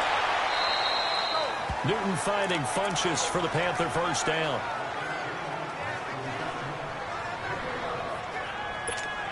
So from Philadelphia territory now, here's a 1st and 10 at the 42-yard line. On first down, Newton looking left sideline, incomplete. Torrey Smith, the intended receiver, and it's 2nd down. Out routes are always timing routes. And if the timing's off just a little bit, it can really throw off a play. It looked like he let him a little too much there. Yeah, there was a fraction of a second because he caught it, just couldn't stay in bounds. On 2nd down, McCaffrey. And able to push his way forward here for a good little gain. Tackle made there by Jordan Hicks. He was hoping to get to the edge, but they did a really nice job of forcing him back inside. That's excellent fundamental defensive football. Don't let them outside where they can really shred your defense. Now it's Newton. And that is incomplete. Anytime a ball's thrown in the middle of the field, it's popped up in the air, I expect someone to catch. It doesn't matter whether it's offense or defense, because there's usually a great amount of bodies in that part of the field. In this case, no one came up with it.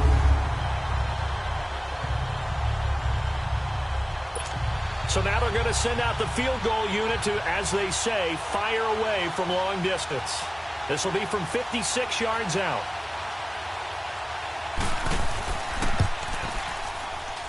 And that one's not going to get there. Not enough juice. An ambitious effort, but it's well short. But there is a flag down. He might get another shot at this.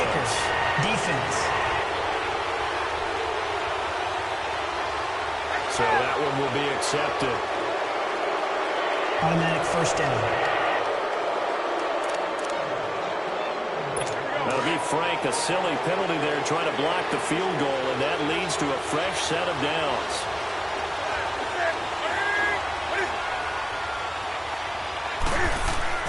They go play action here on first down. And he finds a man with a crossing route. And able to get him down, but he does reach the 5. Another big hitter there. This one good for 18. I feel for some of these guys nowadays because it is so tough to be able to run with these tight ends. Their speed, their elusiveness, especially when they run across the field, because you're not just running with him, you're trying to run through some traffic as well. 2 big plays in succession. Not sure this D knows what hit him, but now they got to get ready. It's 1st and goal. They'll run. Anderson. And he'll get blown up behind the line of scrimmage. Back at the 6. It's a loss of a yard there, and now 2nd down. I'm getting the sense that Fletcher Cox is making offensive linemen want to take the week off when they have to play against him. It's a regular routine for him, isn't it? It really is. That play there, that's him all day long. Good luck trying to block him and keep him from disrupting your offense. Yeah, that'll be accepted, of course, and that moves him back 5. Things made a little more difficult after the false start as they try again on 2nd and goal. So they'll try again with Anderson. And he is met in his tracks behind the line of scrimmage. He lost 2 there, and it's 3rd down. Michael Bennett's versatility, being able to play any position along the defensive front, allows him to make those types of plays. He finds good matchups and gets into the offensive backfield. And there it works for a tackle for loss. They've been stuffed twice here for losses. Now it's 3rd and goal. From the gun, here's Newton. And it'll be intercepted. Picked off by Jalen Mills. And a big turnover there as his guys will get the football back. So it's 3rd and long, and you know this is going to be a pass. So defensively, they're bringing an extra defensive back and just blanket the field. And this is an ill-advised throw right here as it winds up being picked off easily.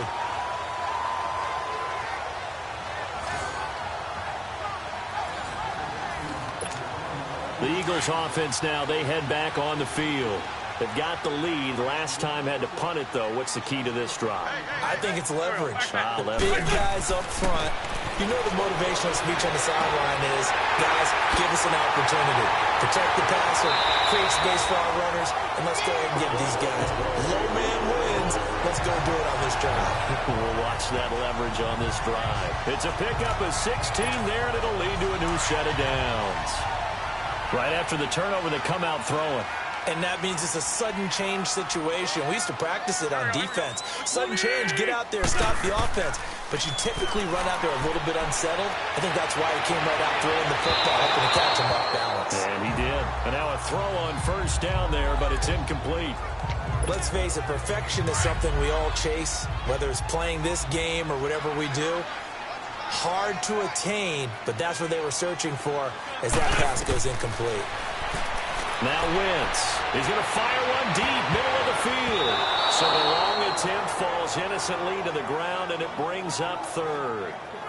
And you just know when that play call came in, their eyes lit up because anytime you get a chance to take a big shot downfield, that's a lot of fun, and they missed an opportunity. Now Wentz on 3rd down. Aguilar has it. The 21 yards there as they convert on 3rd. And a good quarterback facing zone coverage. If he has just a little bit of time to survey the scene, that's what's going to happen. No doubt about it. If there's no pressure, he's going to continue to pick them apart because he'll have all that time to find someone open downfield. He can only cover for so long. So maybe they want to go to a zone blitz scheme, get a little bit more pressure. Remember when Carolina did that against Denver? They lost the game ultimately. They dropped the defensive end out, and he ended up with an interception in that game in Super Bowl 50. Maybe some sort of scheme like that to try and get more pressure at the passer. And we'll remind you that coming up at halftime, we'll join Jonathan Coachman and the gang in Orlando. Coach will have stats and scores from the early games going on here around the NFL. Wentz now to throw. He's going to air it. And he's caught. It's Aguilar for the Eagle touchdown. Carson Wentz with 2 first-half touchdown passes. And the Eagles had 6 to their lead. Now he's having a nice little first half here, partner. And it's a first half that leaves us anticipating what can still come. I mean, 2 touchdowns already here through the second quarter. There could be plenty more before this game is over.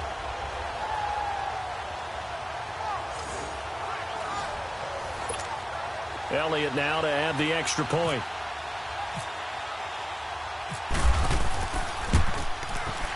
Elliott good on the extra point, and it's now 14-0. So the drive there took 6 plays. The result, Philadelphia in the end zone. Elliott now to kick this one away. This fielded a few yards into the end zone. And he won't return this one. He'll go down to a knee, and they'll start at the 25. Out comes Christian McCaffrey with the rest of the offense. They haven't been able to get him on track. They haven't been able to get this offense on track. No points so far. Maybe it's time to start doing a few different things. Throwing the ball a little bit, maybe featuring other people touching it for a while. And then you get a chance to come back to it when things have changed a little bit.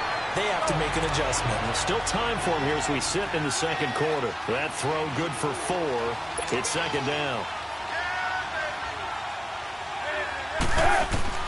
Here's Newton now on second down. And his pass incomplete. The effort's always going to be there. Everyone's always going to try and make a catch, but underthrown balls, I think, are the toughest ones to come back and get because usually your momentum's going in the opposite direction when you're trying to stop, break, and come back and get it. Newton to throw.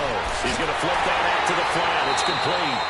And they take him down, losing yardage back at the 27. He lost 2, and it brings up 4th. And never good on a pass completion there to go the wrong way. Lost yardage.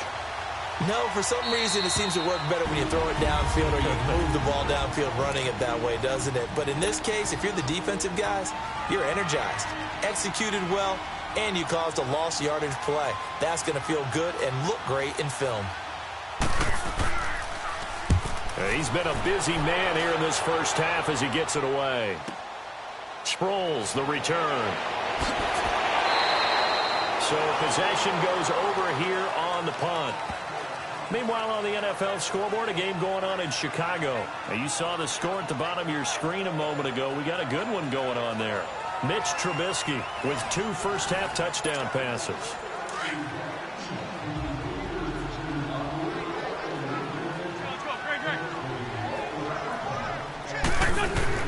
Now a play fake here on first down.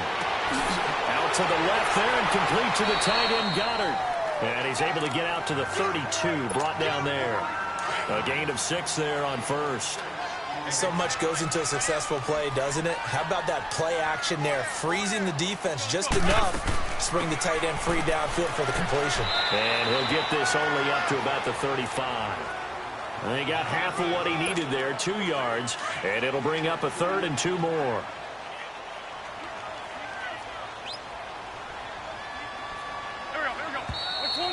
So we have come to halftime in what's already a 2-touchdown game. As we'll get you down the coast to Orlando for Jonathan Coachman at our EA Sports Halftime Report. Coach. Okay, Brandon, thanks very much. A lot to get to here as some of the division races starting to take shape as we look around the NFL here in week number 7. We'll get things started in the heartland, Kansas City, as they're at home to take on Cincinnati. And it's the Chiefs who have the lead in the second quarter. Chris Conley, a touchdown reception. From there, we head east to check out the Jets at home at MetLife Stadium. And it's the visiting Minnesota Vikings who are out in front. Dalvin Cook, the lone touchdown there as he's cashed one in on the ground. Lastly, we head to the Gulf Coast and check on the Bucs at home in Tampa. And for the moment, they trail the visiting Browns in that one. Josh Gordon, a touchdown reception. In the game you're watching, it's a once-again healthy Carson Wentz that's led the way in the first half. He's thrown for close to 200 yards already, and that's helped propel his guys into the lead. As we send you back to Brandon Gaudin. The second half upon us sooner than we bargained for. Week 7, second half. Let's do it. Both teams appear ready for the fight ahead, and we resume action here. This will be taken to the back of the end zone. And no thought to bring this one out. He'll just go down to a knee, and they'll take over at the 25. Out come the Panthers. They'll have it first on offense in the third quarter. They come out here with a 0 on the scoreboard. What was said in that locker room? That's what I want to know. I would love to have been in there because we often have the feeling that there's a lot of shouting, screaming, people upset. But typically, halftime locker rooms are a lot more clinical than that. And in this case, are they upset that the plays weren't working because of execution, or did they think they were just bad plays to call? Yeah. We'll find out pretty quickly here if they thought they had something going, but they just need to do it a little bit better or not. We'll find out. Tackle made that time by Brandon Graham. Now, that result is no surprise. This team is bringing back memories of what? The 85 Bears, the 2000 Ravens. Those teams were so great against the run. They made you abandon any plans of doing that when you played against them. And he's got his target. That's more. And able to get this one across the 45 before he's brought down. And they'll get 14 yards out of it and a fresh set of downs. First down. Here's the run with Anderson. And taking it across midfield and just shy of the 40. 12 more yards there and another first down. Partner, if you want more carries, I think we saw how you get them. Showed that he's got the fresh legs, and he picked up the first down on that run. Don't just ask for him. Show him that you're supposed to get the football. They run again on first down. Anderson. And that play going absolutely nowhere as he's belted before he could get out of the backfield. It'll wind up being a loss of 2. And that'll make it 2nd and 12. Here's Newton. Thomas has got it. Complete. That catch good for only a yard, and it'll be 3rd down. Got to give credit where it's due. Really nice defense on that play. The pitch and catch was successful, but not any run after it. Throwing on 3rd down, Newton. And caught left side, Olsen. And he'll be brought down, it looks like right at the 40. 2 yards is all they'll get on the completion. It's 4th down.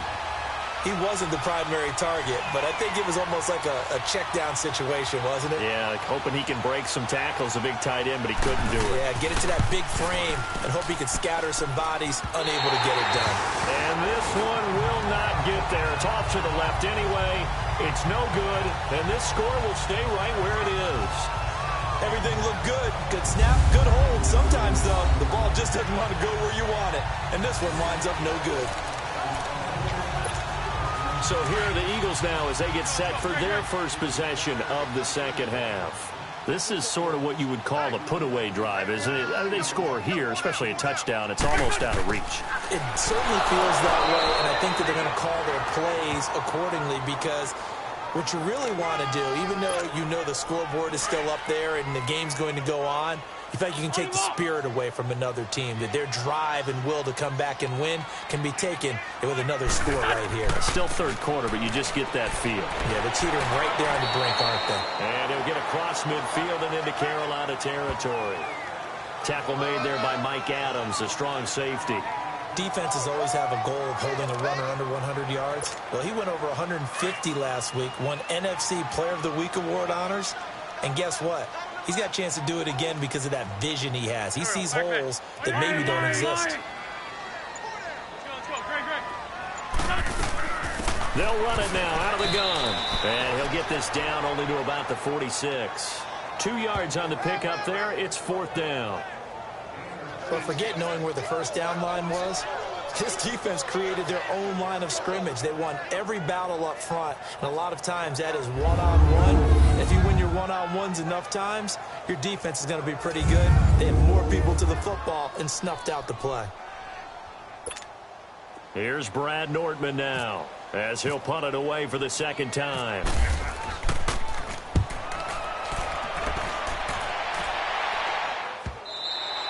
And that'll hit in the end zone. Much too much leg there. That'll be a touchback. Carolina getting set to take the field. Last time out, they had that long 50-plus yard field goal that they missed. And I'm sure on their sideline they're thinking to themselves, okay, do we still want to try one if we're in that position again? And I would dare say that the answer would be yes. They're going to have a lot of confidence in their kicker. But just to be on the safe side, I'm sure they told their offensive guys, can we get a little bit closer this time? Closer. Yeah, I'd rather get in the end zone first and foremost. But if all else fails, less of a field goal attempt for him. 2nd and 5 after the 5-yard completion on first down.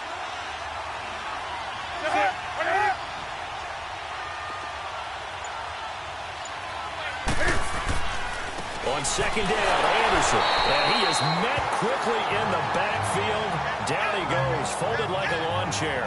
And they'll lose a yard that time, and that's going to lead to a 3rd down. If these guys are going to chop into that deficit, they got to do a much better job in the run game. Caught behind the line of scrimmage, no yardage to be found. The Panthers on 3rd down. They've struggled to the tune of 2 for 8 so far. This will be 3rd and 6. A shotgun snap for Newton. And he couldn't hang on to it through the contact. Incomplete.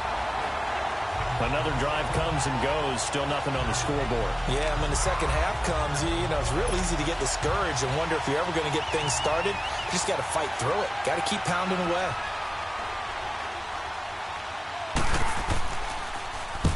On is the punt team now as this one's sent away. Now Sproles. And spins away.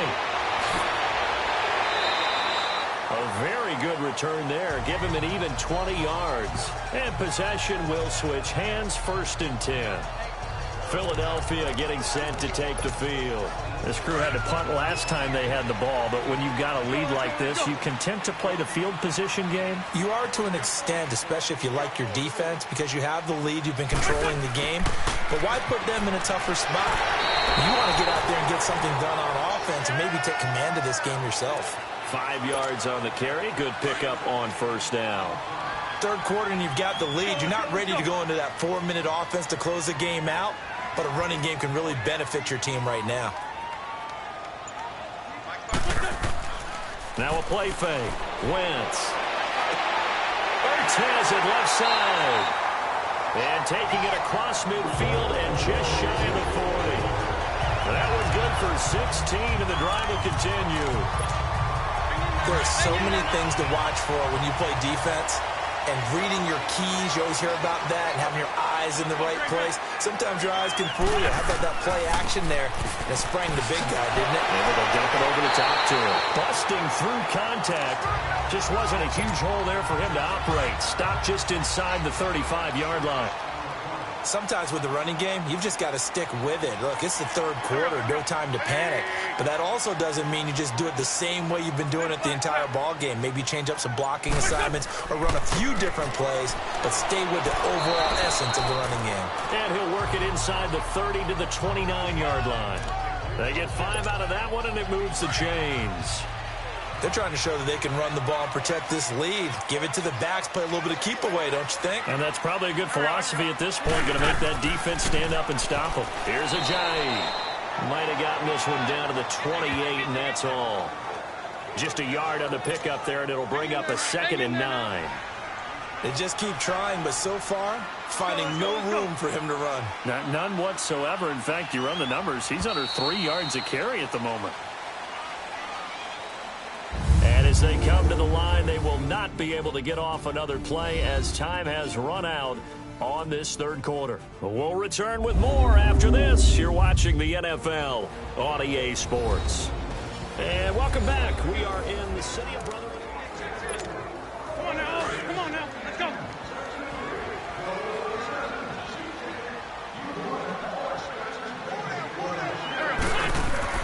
Now they'll throw it. Wentz. Escaping the pressure right. Throw right side, caught by Goddard, the tight end. And down inside the 15 he goes. 15 yards through the air and a 1st down. These guys are running offense like you drive. The pedal is down, stomp down. How about that? Back-to-back completions. They are rolling. So much. And he'll take it into the end zone for an Eagles touchdown.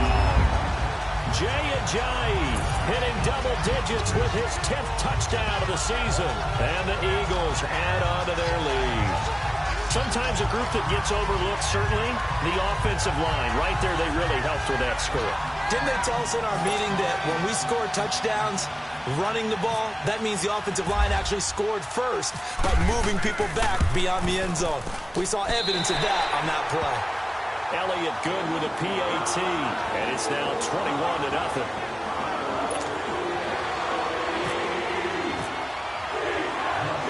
Elliott now to kick this one away. On the return, it's Kenyon Barner. And good starting field position. He'll get this one all the way up to about the 35-yard line. Here are the Panthers now as their offense comes back out onto the field. And on the last go-around, they really couldn't get anything going. They had to punt from deep inside their own territory, which means you're going to lose the field position battle as a general rule.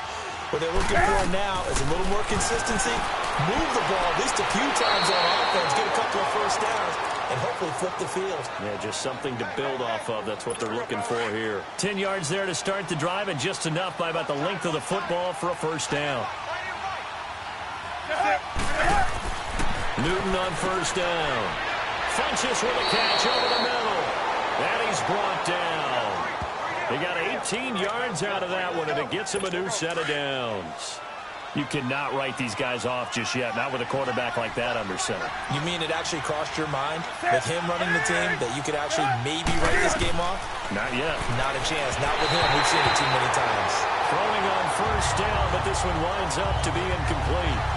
Another wayward pass. You know, things started out poorly in this game, and to be frank, they just really haven't gotten much better. And all that does is embolden the secondary.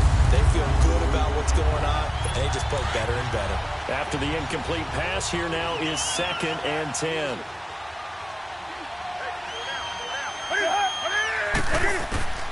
On 2nd and 10, Newton. And he's going to be taken down. Pressure gets there back at the 39-yard line. Michael Bannon in there to get him his 2nd sack now of the afternoon. We've been around this league for a while, and many coaches never pull their starting quarterback, almost no matter the situation. In this case, though, I think he's got to make a decision. He's taking a pretty good beating out there. Yeah, and with the deficit, maybe not wanting to risk an injury. And he gets this one all the way down inside the 15, just shy of the 10. A really good pickup of 28 yards. I don't think what we just saw there was any surprise, because when Christian McCaffrey came out of Stanford, we knew he was a threat running it and catching it. And any way you can get the ball in his hands, he wanted to do so. Personally, I thought he ran the best routes of anyone coming out of his draft class, and that included the wide receivers. Last year, 80 receptions, also in the return game. He's a bit of a Swiss Army knife, isn't he? He certainly is. Every which way you want to go, however you want to package him, I do think his running production will increase in 2018. Newton going to hand it off to McCaffrey. And this has been a familiar sight all afternoon as they stop him behind the line. Calling a loss of 2 on the play. And all of a sudden here, it's 3rd down. I think it's pretty evident. We can say what a difference a week makes. Last week, he ran pretty much wild, didn't he? Did pretty much what he wanted to do. But this one, they stopped him cold. That, to me, that's good scouting and even better execution. Yeah, and they stopped him behind the line right there. They obviously watched the tape a few times and made some adjustments. Now a 3rd down throw, but it misses the target, incomplete. Sometimes it's just not your day. Here's another failure right there on 3rd down. Desperation time. Newton, 4th down. And a short return to the 6-yard line. Thought they had something going there to break that goose egg here in the 2nd half, but to no avail. Hope was alive until that interception. What a terrific play, taking the ball away after it looked like they were starting a drive. And now that shutout still standing. You know that's something those defensive guys hold a lot of pride on, too. No doubt about it. They're excited about where they are in this game. He'll get a nice chunk there on the 1st down run, and it's 2nd and 4. Well, Brandon, pace comes into play now because they've got the advantage. They've got the football, but they've got to be very careful about what speed they're going to play. My music teacher back in New Paltz, Mrs. Bythema Bagley, used to say, don't go prestissimo when you really want to go largo. And what she meant by that is don't go too fast when you really want to go at a nice, slow, deliberate pace. I am speechless. I am without speech. To throw, it's Wentz. The strong safety, Mike Adams, that time. They're in coverage. When I watched that play, I thought about what my coaches had told me in the past. The biggest teaching point, get your head around. Locate the football so you can make a play on it while it's in the air. That's exactly what he did there. That was nice. 46 on his first kick. This one in that neighborhood as well. Take it at the 37. Give him 11 yards that time on the return. And the offense will take over with a new set of downs. Getting set to go again here, Cam Newton marches back onto the field. And that interception that ended their previous drive likely also ended any shot they had at victory. Yeah, long road back from here, no doubt about that one. But let's face it, if you're going to go out there and compete, you want to try and end on a strong note, don't you? Absolutely. It won't end in a victory like you said, but they can maybe take something positive out of this one. 5 yards on the catch there, brings up 2nd down. They should have gotten more out of that, though. He was wide open. I love how emphatic you are with that call because that's exactly what I was thinking. Wide open in the flat. Give him a ball that he can use to get upfield with, not just catch and go over the sideline. They cost themselves some yardage there. And they've got the hook up. This is Olsen. 5 yards is the pickup there as that extends this drive. I Obviously, this has not been a banner game throwing the football. So what you got to do, you got to kind of down focus, don't you think? Find the tight end, take some easier completions. The interception last drive there. He hits the reliable target. Newton now to throw. Caught left side by Funchess. Give him 10 yards on that one, and that'll earn him a fresh set of downs. Nice game there, partner, but you and I both know that won't do anything for the final score. They're not going to win this one. Right now, they're playing for pride and fantasy points. And just to erase that goose egg, nobody wants to be shut out. Come on now.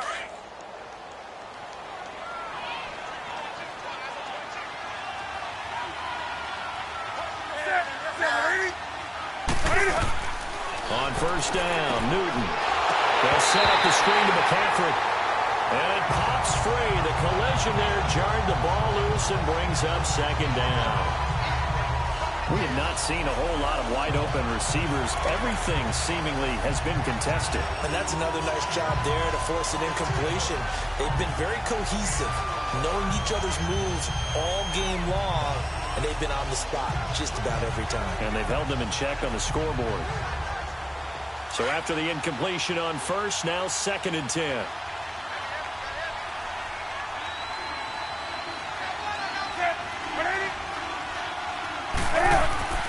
Back to the air, Newton on 2nd down. And his throw here is incomplete. Greg Olsen was the intended target, and it's 3rd down. Sometimes the coverage is so good, no matter what you're doing on offense, you just can't shake anyone free. They try their best to find someone open, but they took away every passing alley, every angle, and shut the play down. The Panthers on 3rd down. They've had a lot of chances, but not much success, converting only 3 times. This is 3rd and 10. Throwing again is Newton. Eluding the pressure right. Oh, he's got a little daylight. And he's brought down, but not before reaching the 8-yard line. Newton able to use those legs and get past the marker to pick up the first. These type of plays are backbreakers for a defense. They thought they had him hemmed in, thought they were going to get him on the ground with the pass rush, but weren't able to do so. He gets away, picks up a big first down, and sets up 1st and goal inside the 10.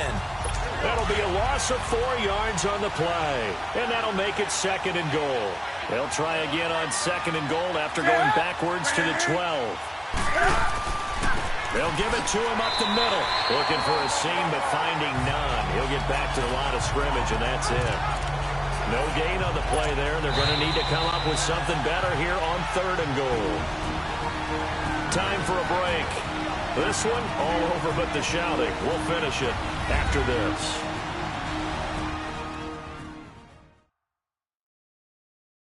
So it's Panther football as we welcome you back. They've got it 3rd and goal now as they try to punch in a late touchdown. This defense has not surrendered a touchdown yet. You better believe they're determined not to here on 3rd and goal. Now Newton on 3rd and goal. And this is going to be incomplete. Certainly looked like maybe his 3rd or his 4th read on his progression. Just trying to find his outlet man that time.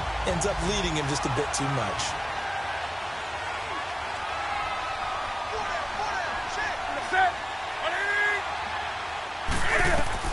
As expected, they're going for it to keep the drive alive. And that'll be caught. Touchdown Panthers. Olsen. Greg Olsen, his 3rd touchdown now on the year. And the Panthers, they're able to draw a bit closer. And that touchdown puts us in a position to have a discussion, doesn't it? Now it'll be a 2-score game after the conversion. Yeah, I mean, there's no doubt with a 2-score game they're going to have to onside kick it. We'll just see if they've got a miracle up their sleeve. And you wonder what on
Inside kicks they're going to use, and in what sequence if they hope to have a chance to win this game. 2 scores down, 3 timeouts left. Still a chance if they can somehow get this one back. And the Eagles dodge a bullet. They cover it up. A chance for us now to discuss Jay Ajayi. And the numbers show the improvement, and this is kind of what we thought we would expect to see from him. I know we overanalyze these things sometimes, but what switch? What's flipped that switch? Sometimes I think when you're as great as he is, you just kind of roll out each game and expect good things to happen. And that's not always the case. Those guys on the other side of the ball, they're in the NFL 2 for a reason. So maybe at halftime he gets a chance to regroup, kind of get it back together, get a little extra resolve, and now he's putting it into practice. They run again with Ajayi. And he's going to get this one down to the 45. The Panthers going to use the second of their timeouts as they'll talk it over here before what will be an important 3rd down.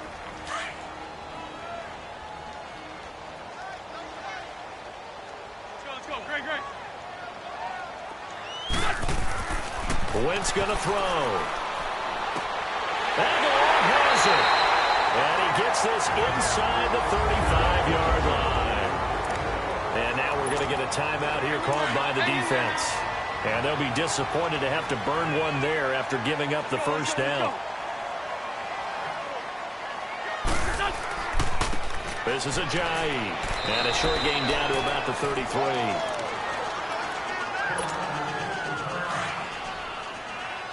On the ball. Hey, empty. They stay on the ground. Again, it's Ajayi.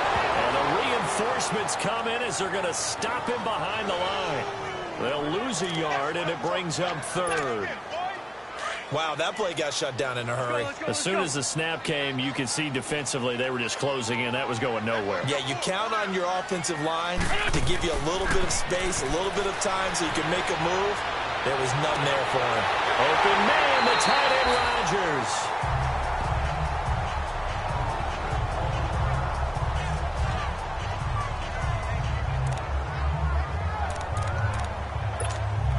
Well, they probably don't need to run a play here, but you wonder if they're going to be able to resist on 1st and goal.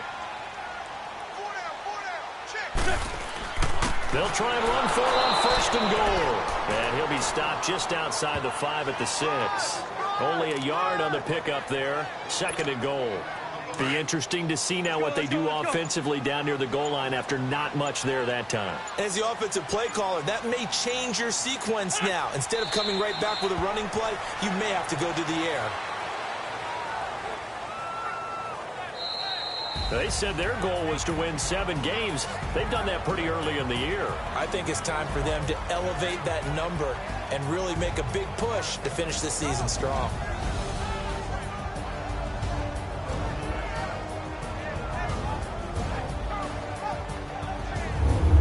So that'll do it for us. For Charles Davis and all our crew, I'm Brandon Gaudin. You've been watching the NFL on EA Sports. The Eagles are winners here as we say so long from Philadelphia.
one of the games of the year comes to us from England.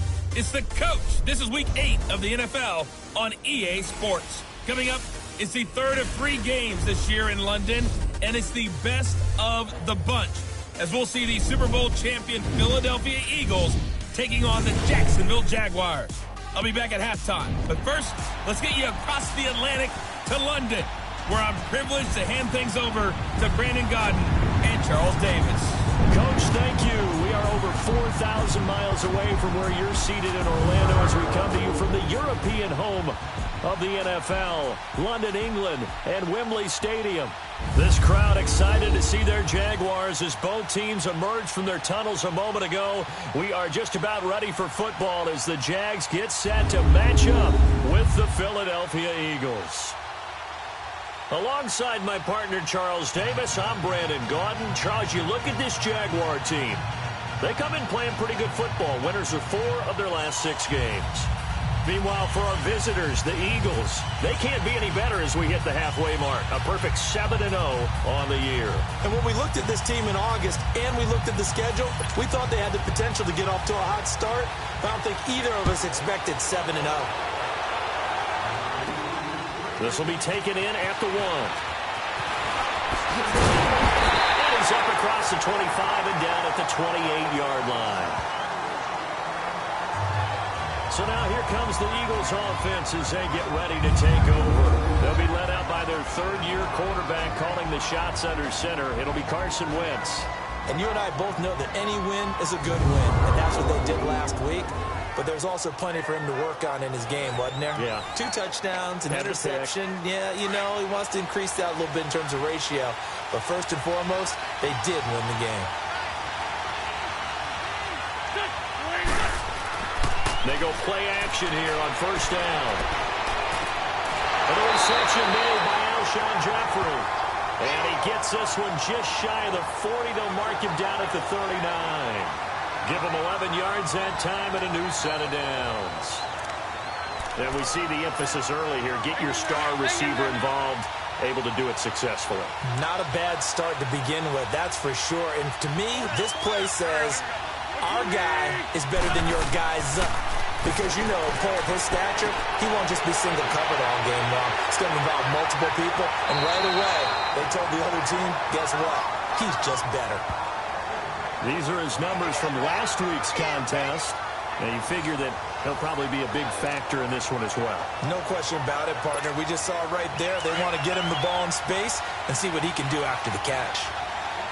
A lot of tight ends just use their size and their strength, try to occupy some space and kind of body people away and catch the football. But not this guy. He's a refined route. Looking for Aguilar, and it's intercepted. Picked off by Barry Church. And he'll take it across midfield to the 46-yard line. Certainly not how they envisioned ending their opening drive here in the first quarter. Too many ones in this play. First quarter, first drive, first interception thrown. And that last one, that hurts.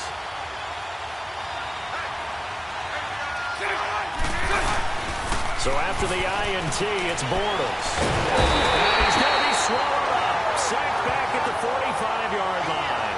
Chris Long in there to get him. And that's sack number 6 for him on the year. That's called setting the tone right away. It certainly is, and it lets you know just how important communication is amongst the offensive line. They talk about it all the time, knowing each other's moves. You've got to be coordinated and in sync. Otherwise, your quarterback gets hit. Going right side here, and that's complete. And he'll get it down here to the 43. It's a pickup of 12, and that'll set up a third down. They sure put the coverage guys in a stress on that one. They thought they were going deep. Ends up curling inside for a nice chunk of yardage. Throwing his Bortles on third down. He'll set up the screen to Fournette. And he'll get it inside the 40 to the 39. And a screen only good for 3 that time, and it'll bring up a 4th down. In order for a screen pass to break big, a lot of things have to come together and be well executed. But all it takes is one small thing to go wrong and keep it from being a big game.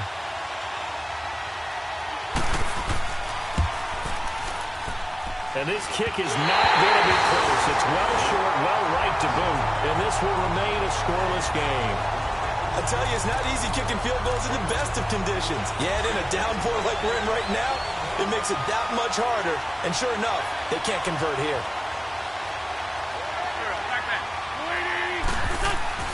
Trying to shake off the interception from the last drive. He'll look to throw.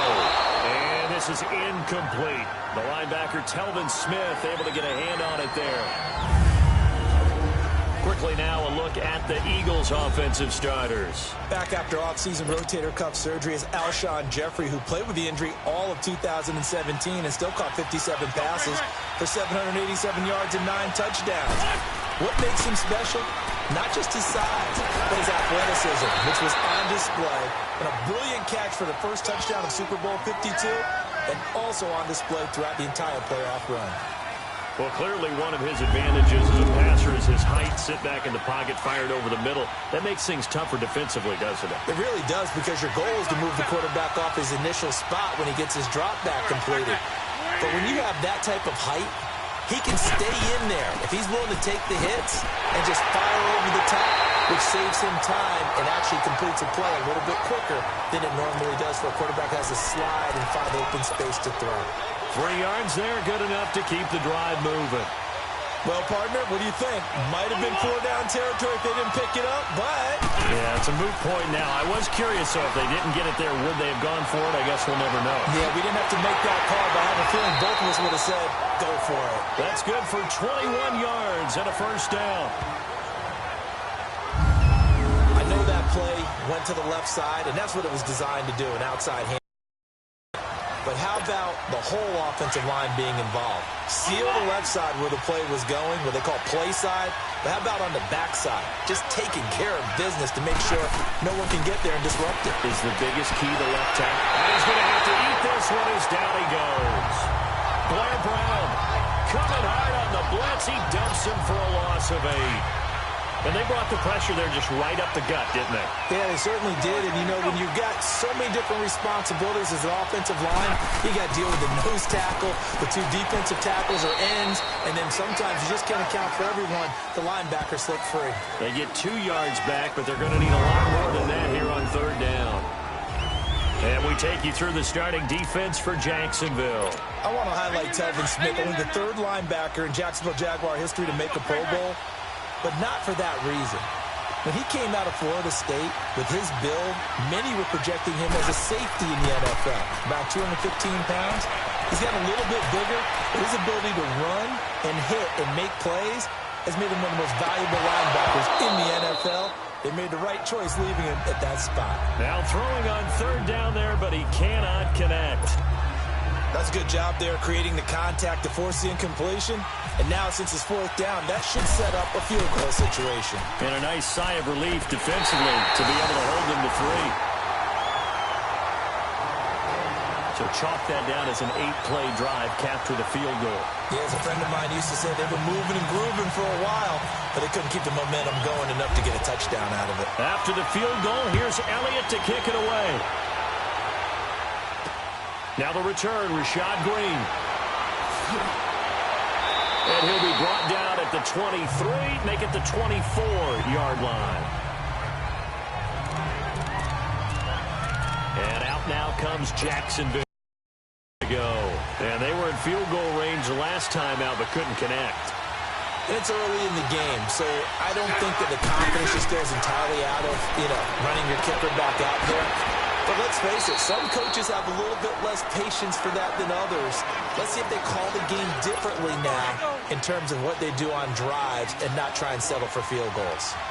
Able to get 7 on that first down pass play. 2nd and 3. A first carry for Leonard Fournette. And that didn't fool anybody. He's going to be dropped in the backfield. He lost 4 there, and it's 3rd down. Excellent effort defensively by him. 2 tackles for a loss last week, now 1 here in the first quarter. He's an absolute disruptor, isn't he? And I think most offenses would love to go against guys who just want to hold the point of attack and try and keep things clean for their linebackers. But when they make those moves and they can get upfield, past the offensive line into the backfield, that's hard to handle. So much about offense is what you call hidden yardage. You throw the ball to someone, they catch it, and then they can make a big play. They create a play, run after catch. They did a really nice job there of limiting that and keeping him from a first down. Yeah, stopped him in his tracks. False start, offense. That's going to set him back 5 yards. And the Jaguars send out their punter. Back deep is Darren Sproles.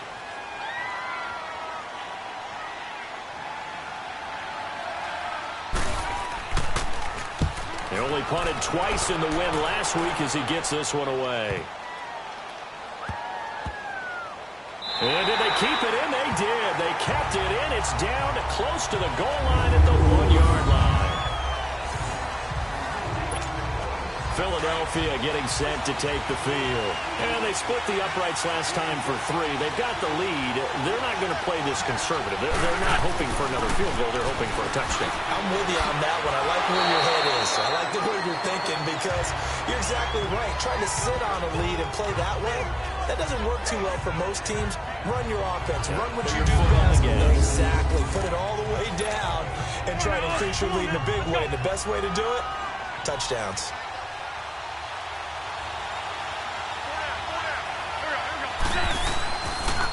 And they'll run it here. And they'll bring him down right around the 13. 2 yards on the pickup there, but it's enough to give them a new set of downs. Well, they came into this game saying it was important that they set the tone and show that they can run the football. I believe that they've done that here in the first quarter.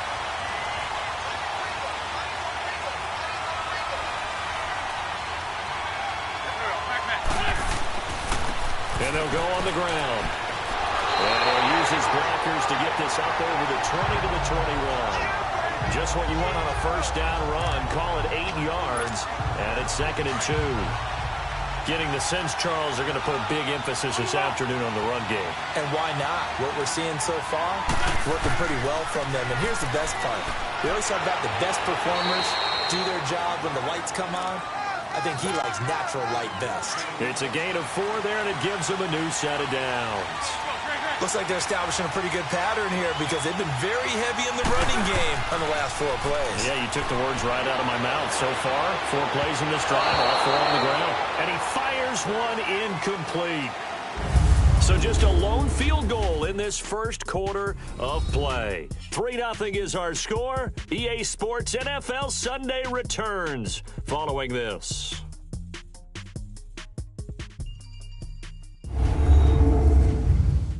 The NFL on EA Sports is presented by Snickers. You're not you when you're hungry. Snickers satisfies. They've got it 2nd and 10 to start things out. An incomplete pass leads to 2nd and 10 from the 25.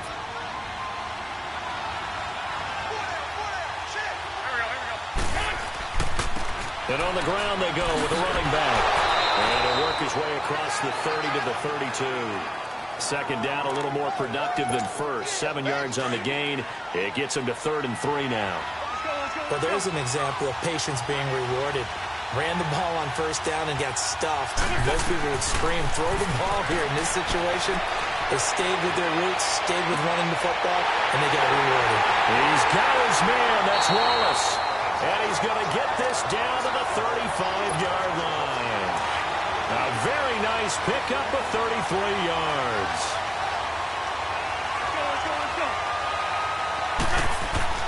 Now a play fake here on first down. Flushed out right. And he'll work it inside the 30 to the 29-yard line. He'll get 5 out of the scramble. It's 2nd down. They brought the blitz that time, and I thought they were going to get to him, but instead, he flipped it on its ear and ended up picking up positive yardage. I thought he was dead to rights, but you are exactly correct, sir. Able to turn that into a positive gain. It's over the middle. And he'll be a couple yards shy of the red zone here at the 22-yard line.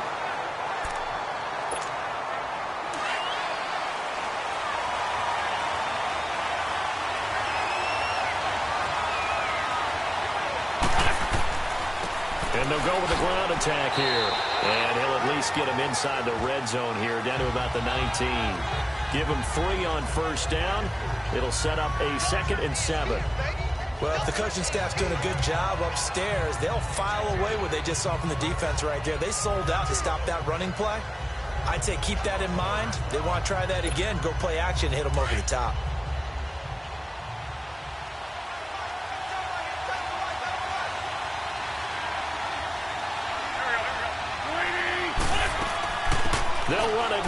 gun. And he's going to fight his way forward here for a modest gain. It's a 6-yard run, leaves him with about a foot or so here still to go to hit the marker with third down coming up. This drive is turning into an extended one, and the guy carrying the ball, he's becoming more like a body blows guy. Every carry is putting some damage on the defense. So after a while, I'm not too sure how many guys are going to want to run up and tackle him. Play action. Now Wentz. And he is into the end zone. Touchdown, Philadelphia.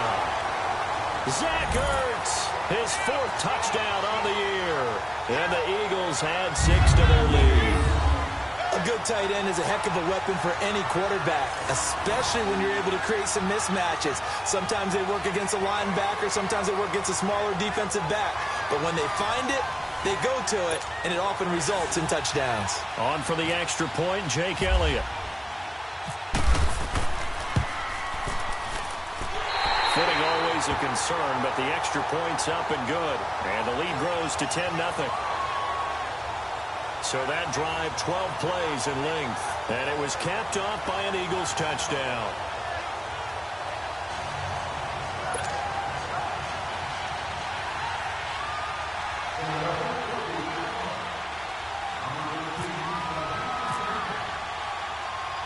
Elliott now to kick this one away.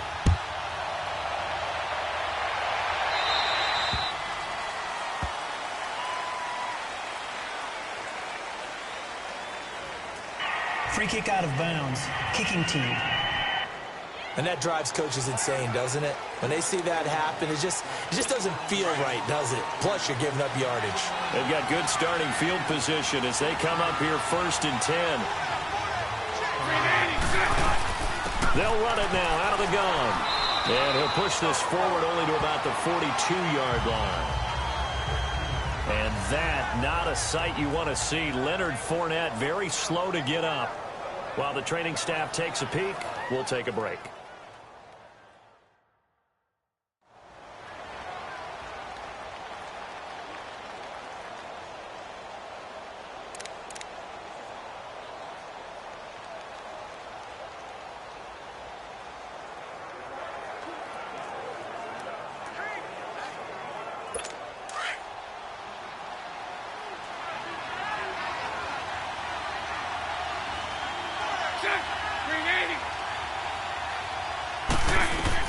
Bortles to throw on 2nd down.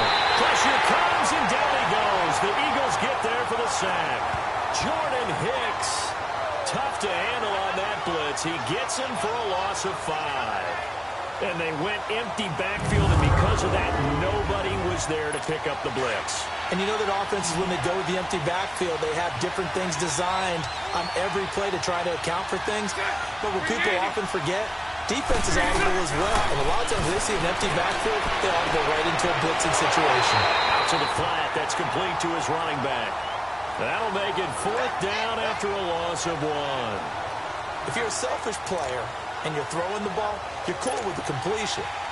Maybe not so cool with the yardage loss, though, huh? Yeah, you went backwards on the yardage.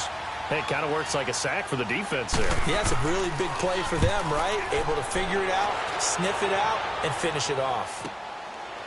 Oh, nice spin. Oh, that brought back bad memories. It's a 45-yard punt, but a decent return there of 9 yards. And out will come the offense as they take over. Wentz and the Eagles now with a 1st and 10 at their 25-yard line. Here's a handoff to Ajayi to begin the drive. And he'll work his way across the 30 to the 32. 7 yards on the pickup there, and it'll leave him with a 2nd and 3. You know what really fires up offensive linemen? When the guy that is carrying the ball behind them can create his own space and break a tackle along the way. Wentz to throw on 2nd down. Steps away to his left. Forced out to his left. And an alley to run. And he'll slide down to avoid the tackle. 4 yards there as they let him out of the pocket, and he got enough for the first. Now, how about that play? He took a possible negative and turned it into positive yardage and slid down to avoid taking a big shot. Excellent job getting down and avoiding the big hit. Now a play fake. Wentz. Flush to his right. And he floats one there, incomplete. Alshon Jeffrey, the intended receiver. And that'll bring up second down. Well, not to get too overcritical there because he knows what he's doing, but his shoulders looked a little off kilter there when he threw that. I don't think you're being overly critical there. You're just analyzing it, and he gets those shoulders right. That pass will go from incomplete to complete. And they went for a big play through the air on second down. Couldn't connect. Now it's third. The Eagles on third down. They've been good. 3 for 4 thus far. This is 3rd and 10. On play action, Wentz. Under a heavy rush, and down he goes. Miles Jack in there to get him for a loss of 9, and that'll lead to 4th down. We've watched this a long time, and I still don't believe we get it. 3rd and long. Why are you calling play action? Because they're not going to bite defensively, right? No, not at all. I did have a coach explain to me years ago that for some teams, that's how they have to do with pass protection and their line blocking. But to me, it seems silly. Yeah, well, they're silly, and it leads to a play-action sack. The Jags and Leonard Fournette making their way onto the field. And for him, it's been pretty limited involvement. Down on the scoreboard, maybe time to turn to this guy. And you know me well. Winning games to me means starting with the running game and continuing to press the running game. Maybe you go away from him a little bit now, but bottom line is he hasn't touched it enough to make a difference. Well, they haven't established that running game yet. The question is, will they?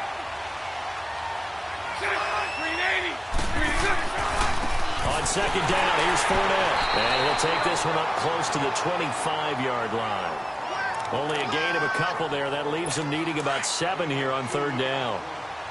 Sometimes your philosophies get challenged at times you don't want them to. They did try to stick to the running game on the first 2 plays. Didn't amount to much. And now facing a 3rd and long at the outset of this drive.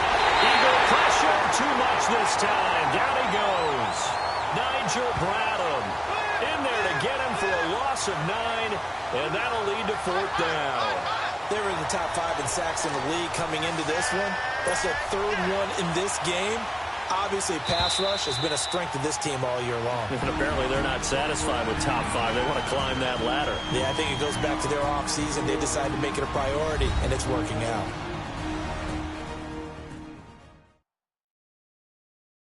Coming up at halftime, I'll go from one personality, that's you, Charles Davis, to another one in Orlando, the coach. He'll have stats and scores from around the NFL. You and Jonathan Coachman, both larger than life. No doubt about it. But you're stuck with me in this booth, yes, and he's miles away and smiling. And happy. And the Jaguars send out their punter as the drive goes backwards, so he's on to punt it away. His first punt, 48 yards. This one looks equally as good. Taken from just outside the 30. That'll wind up being a 50-yard punt, though they do get 10 back on the return. And the Eagles will have it, taking over 1st and 10. Jay Ajayi works his way back onto the field. A good job in the passing game, decent job in the running game, but really they've been more effective through the air. We'll see if that shifts at all as this goes on. Thus far, it feels like they're calling this game in reverse. Normally you run to set up the pass. Here it feels like they're passing, hoping to set up the run and be more effective later on in the game. Well, you can do it both ways. We usually talk about it in the reverse, however. No doubt about it. Meanwhile, they take a shot to start the drive, but this is going to wind up incomplete. Those passes out that far wide always make you hold your breath a little bit. Felt like it was in the air for a while. What it does is it allows a defender to gain some ground, come from a long distance, and have a chance to affect the pass.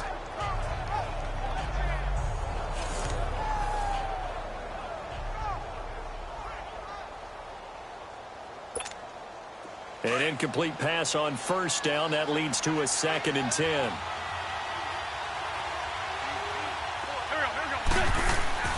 On play action, it's Wentz. And that is incomplete. What a difference a week makes. Last week he hit on over 80% of his passes. This week he's down under 50%. What do you see as the difference? Well, I think we're used to seeing a drop. If someone's over 80%, they're not going to hold that number, not in this league. But a drop under 50%, that just tells me that the defense has spent a lot of extra time on game films and came up with a really good plan to try and chip away at his timing. Throwing his Wentz. Blitz coming, and down he goes. And now the Jags defense deciding to call a timeout, as they'll head to the sideline and talk over what to do next. Here's Brad Nortman now. On for his second punt. He'd take a repeat of his first. He gets this one away, and boy, it's another boomer. And no one there to stop it. Hits at the 8, but it carries all the way into the end zone for a touchback. And out now comes Jacksonville as they get ready to go. Now, if you're a fan of punting, and I know that not many people are, but this game kind of turning into one for you. Well, it's okay if it's a skills contest, right? We're really into it then, but not during the course of an actual game. This has turned into a field position game, though. Sometimes a better punter may actually determine the outcome.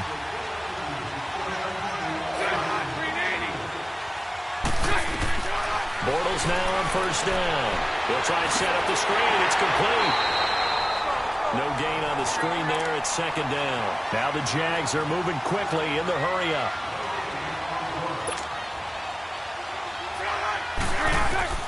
Now Bortles throwing on second down. And Austin Seferian-Jenkins has it. And he's going to get this one across the 30-yard line. Bortles to the former Jets, Seferian-Jenkins for the Jags' first down. Throwing on first down is Bortles. He couldn't quite hold it. Got hit. Ball pops out. Incomplete. This team is not going to make it easy for you. They're a physical group, and we just saw it there on that play. They came in, made the contact, just as he's trying to haul it in. So now 2nd and 10 after the incompletion on first down.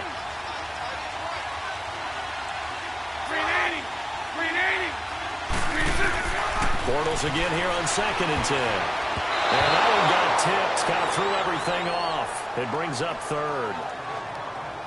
Feels like they're getting caught in between here because they didn't completions on 1st and 2nd down. Now you got to worry a little bit about the clock because you prefer not to give them another shot here in the first half. If you don't pick up the first down, guess what? You're likely going to have to. Now Bortles again. And that will be incomplete as well.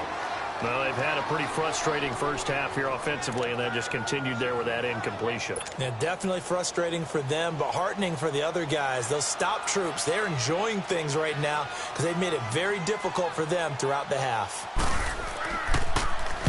And the punt team on now as this one's sent away. Sproles, the return. Nice job bringing that one back. 14 on the return.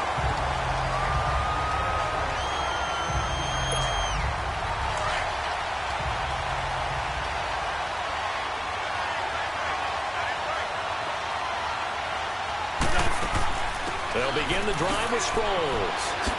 A second spin. Turning and turning and turning. And able to get this one across the 45 before he's brought down. And a nice carry there of 15 yards.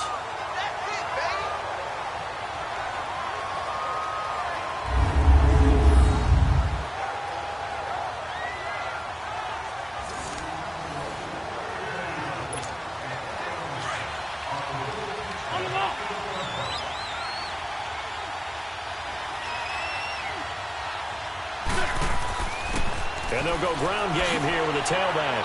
And he's going to be taken down here as that will lead us to the end of the first half of play.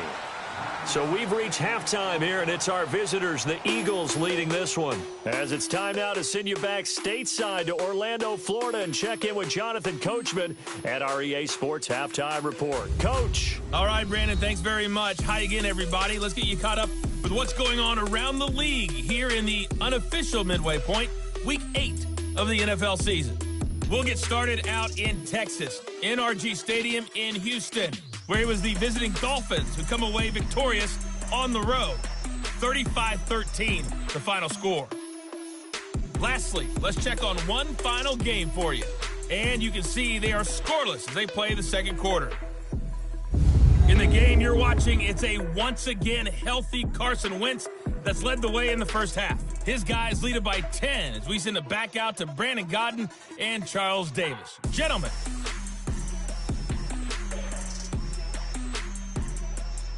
All right, Coach. Thank you, and we welcome everyone back for quarter number 3. As they say here in London, all to play for as we are back underway in the second half. Green to bring it back.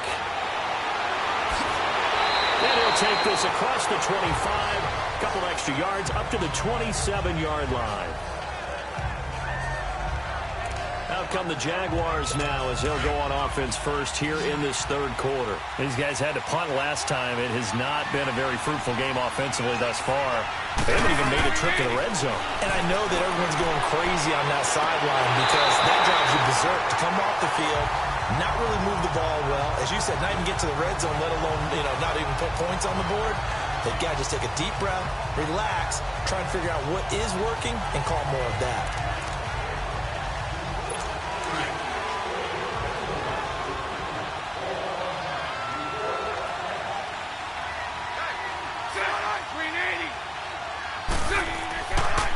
Fournette, a first down carry. And he'll be brought down just shy of the 45. Nigel Bradham brings him down.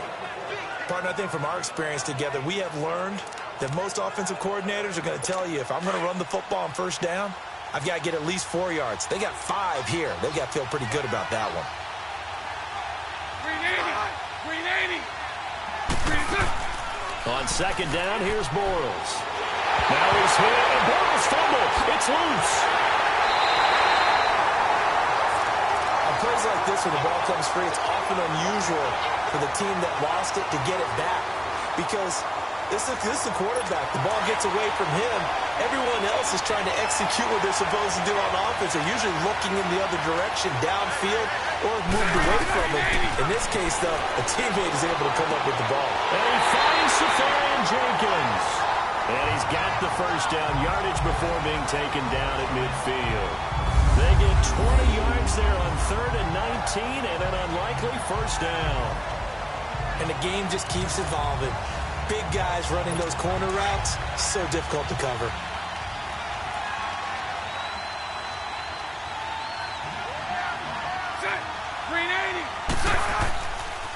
Fournette on the counter. And this has been a familiar sight all afternoon as they stop him behind the line. That's going to go as a loss of 2, and it'll be second down. Brandon, we're into the second half, and this offense has not scored a lot of points, and that was another example of why. I think it's time to open things up and start really trying to move the ball. Again, it's Fournette. And this time he's able to take it down to the 42. That one good for 10 yards. And that'll bring up a third down. Look, the first down marker is out there, but sometimes it's hard to find for an offense when they're in a long yardage situation, which usually means throw the football. In this case, they went against the tendency and ran it. And boy, the reward was there. A big pickup. And guess what? It's now 3rd and very short in order to try and pick up a first down. He needed 2, he got 1, and that's going to leave him with 4th down and a yard. Well, they picked up a portion of it, but not all that they needed. Now that leads to a decision on 4th and 1. Let's see what they decide to do. And this won't get there. Won't be online either. It's no good. Off to the right, and this score will stay right where it is. So 2 missed field goals for him now. That's helped keep them with a big 0 on the scoreboard. Well, it's not the only reason they have a 0. The offense has been bogged down a few times now, but it's certainly not helping the cause any at all. They fake the give. Now Wentz. Jaguar pressure and a Jaguar sack. Avery Jones with a great push up front. He picks up the sack and a loss of 8. The amount of sacks that they've absorbed in this game is absolutely extraordinary. Let's just face it. This offensive line, flat out, cannot handle this pass rush. It's been demonstrated time and time again.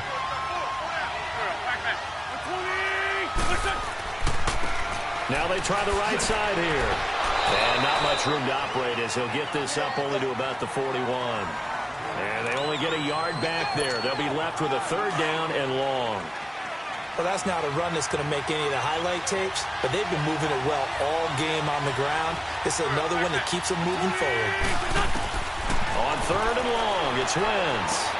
into a double team, and it's intercepted. A.J. Boye with a pick, and they will set up shop at their own 41-yard line. And out now comes Jacksonville as they get ready to go. And they had compiled a pretty long drive last time. Unfortunately, though, it ended with no points after the missed field goal. And that can hurt the psyche of a team because as they drove downfield, you know you're never supposed to count points in your mind until they go up on the board. Let's face it, we've been there, we've seen teams before. They were counting on those points. They didn't get them. Can they come back now, start over again, and grind it out? Even without a ton of pressure in his face, it just shows how difficult it is to pick apart his own defense. Those guys are sitting back, and they're not playing receivers as much as they're playing the eyes of the quarterback and when he delivers the ball. Bortles on the give to Fournette, and that one blown up quickly as he's going to be stopped before he could even get started. So he loses 3 yards there. Now third down. The best offenses and the ones that win are ones that make adjustments. And right now, I think this team needs to open things up.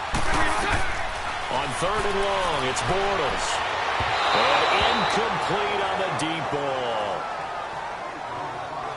Well, they haven't had a whole lot of success in the passing game here. Now, in the second half, he's thinking, I guess maybe just take a shot deep. I think you're right.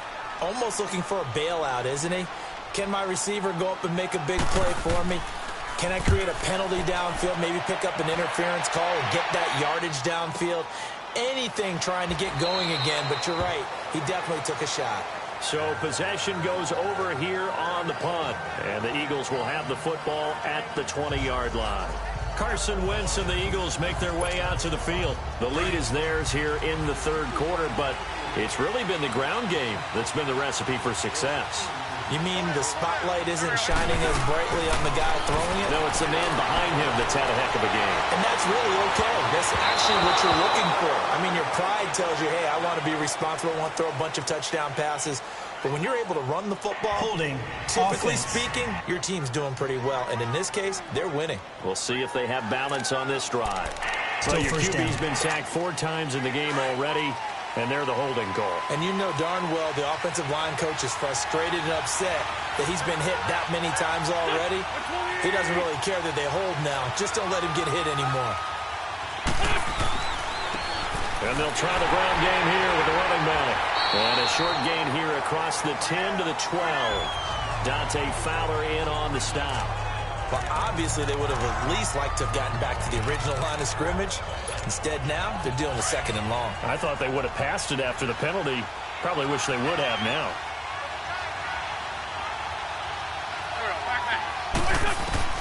Now Wentz throwing on second down. And he finds his tight end. It's Ertz. And down he'll go at the 25. A good pickup there. 13 yards as they get closer for third down. The Eagles on third down. 3 for 7 so far in this game. This will be 3rd and 5. Working from the gun. Wentz. And the Jags get to him as down he goes. Calais Campbell in there to get him. And that's sack number 6 for him on the year. And we say it all the time, have to be able to get rid of the ball sooner than that. You have to help your offensive line out. They're going to protect you as best they can. And if you're getting 3 to 5 seconds to throw the ball, they're doing a really nice job. But when you hold it and give up a sack, you're really almost discrediting their work. Very good starting field position for the Jaguars offense as they come up 1st and 10.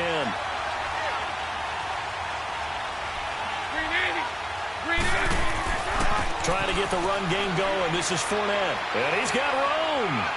Room to run past midfield. Through an opening, and there he goes. A big run by the big man Fournette. And even 50 yards on the ground. And a guy that can change the game shows you a glimpse of it right there, taking the ball down inside the red zone. It just tells you how tough it is for a defense. You just hold on all game and essentially hold your breath. Will they break a big one on us at any point during the game? It just happened right there. And he'll get this one down to about the 10-yard line. Give him 3 on the keeper there, and it is 2nd down. Anytime you decide to use your quarterback as a runner, Most of the time when you design a play, you're expected to break a little bit bigger than this one because when you run him on short gains, your risk-reward and him taking hits, I'm not sure that's the payoff they were looking for. And he just checked that one out of bounds, out of everyone's reach. Maybe a wise call not to take a sack in this part of the field. It brings up third down. In need of a conversion on third down. They had the big play to start the drive. Not much sense.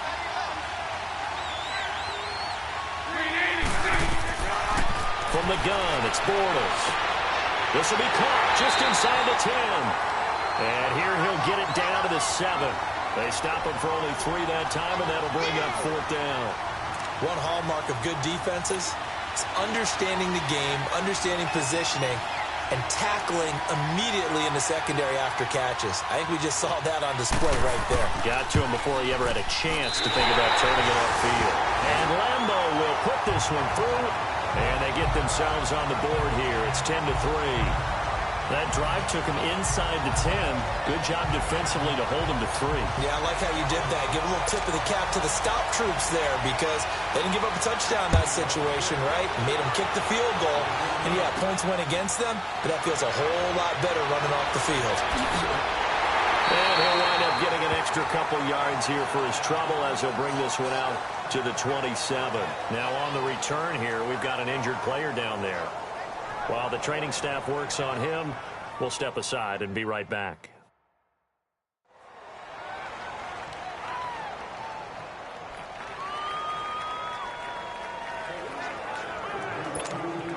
Wentz and the Eagles now with a 1st and 10 at their own 27.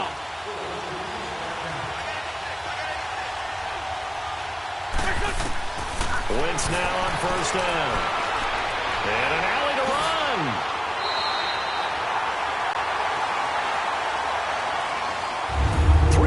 In the books.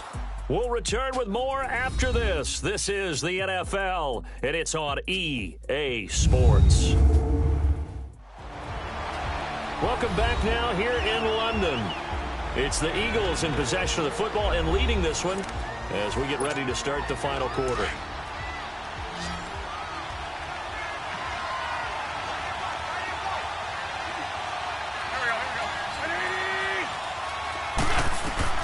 Throwing on first is Wentz. That's into the hands of Wallace over the middle. And he's going to get this all the way down inside the 35. A good pickup there, 26 yards. Wentz now 8 of 17 so far, under 50%.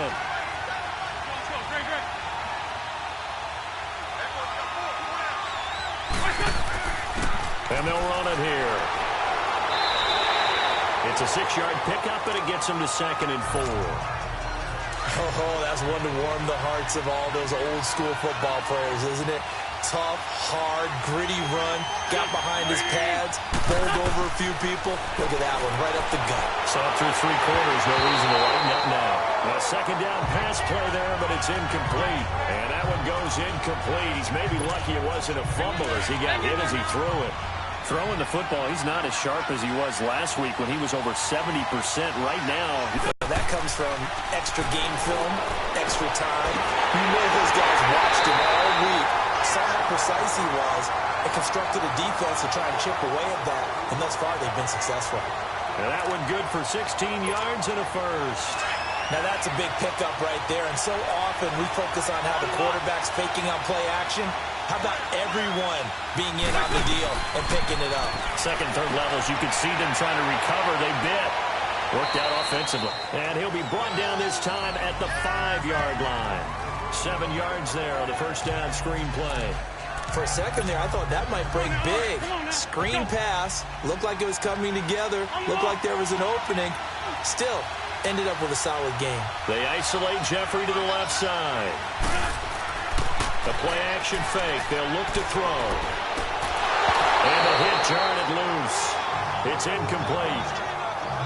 When you got your backs in the shadow of your goal line, you've got to be physical in that situation because there's not a whole lot of space, not a lot of wild plays that can be run there. It's put up or shut up time. Defensively, nice job just to make sure they didn't complete it on that play. They'll give it to him right up the gut.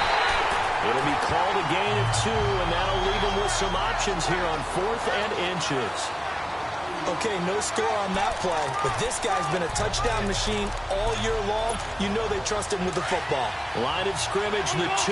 They can still get a first down if they just get a yard out of this on 4th and very short.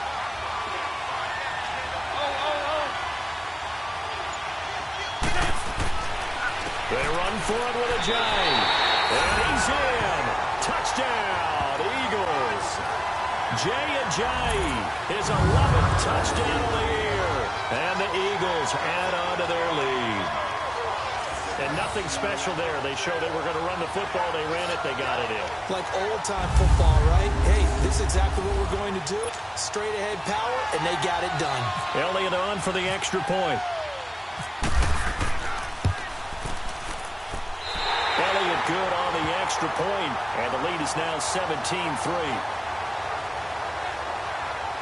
That time a 9-play drive, and it's capped off by a touchdown run by Jay Ajayi. Elliott now to kick this one away.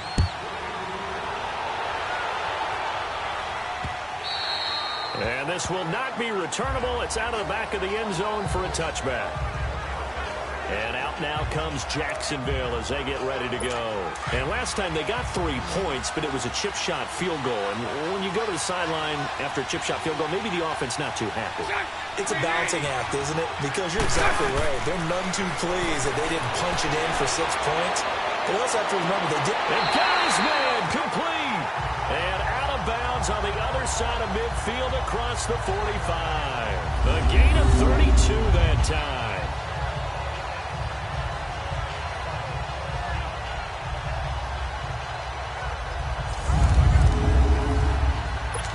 So from Philadelphia territory now, here's a 1st and 10 at the 43. Green 80. Green 80. On 1st and 10, here's Bortles. And complete over the middle, Safarian Jenkins. And he gets this one all the way down inside the 20-yard line. A really nice gain of 25 yards. For many teams, the evaluation of tight ends has really changed. We used to wonder about how they would block first and foremost. Now we want to know how these guys can run. Because we envision them in offenses catch the ball. How much yardage can they gain after that? And that on display there for a good pickup. 4 yards on that last completion, so that sets up 2nd and 6. Green 80. Green 80. Here's a give to Fournette. Oh, look at that. And he takes it in. Touchdown, Jacksonville. A great play there. His 5th touchdown now on the year. And the Jaguars have cut it back within a score. Solid job up front. Really just a solid job all the way around to get that one in. That was well executed, wasn't it? Well blocked, well run. End result, 6 points. Touchdown. Point after by Lambo, up and good. And now things get a bit more interesting here in this 4th quarter.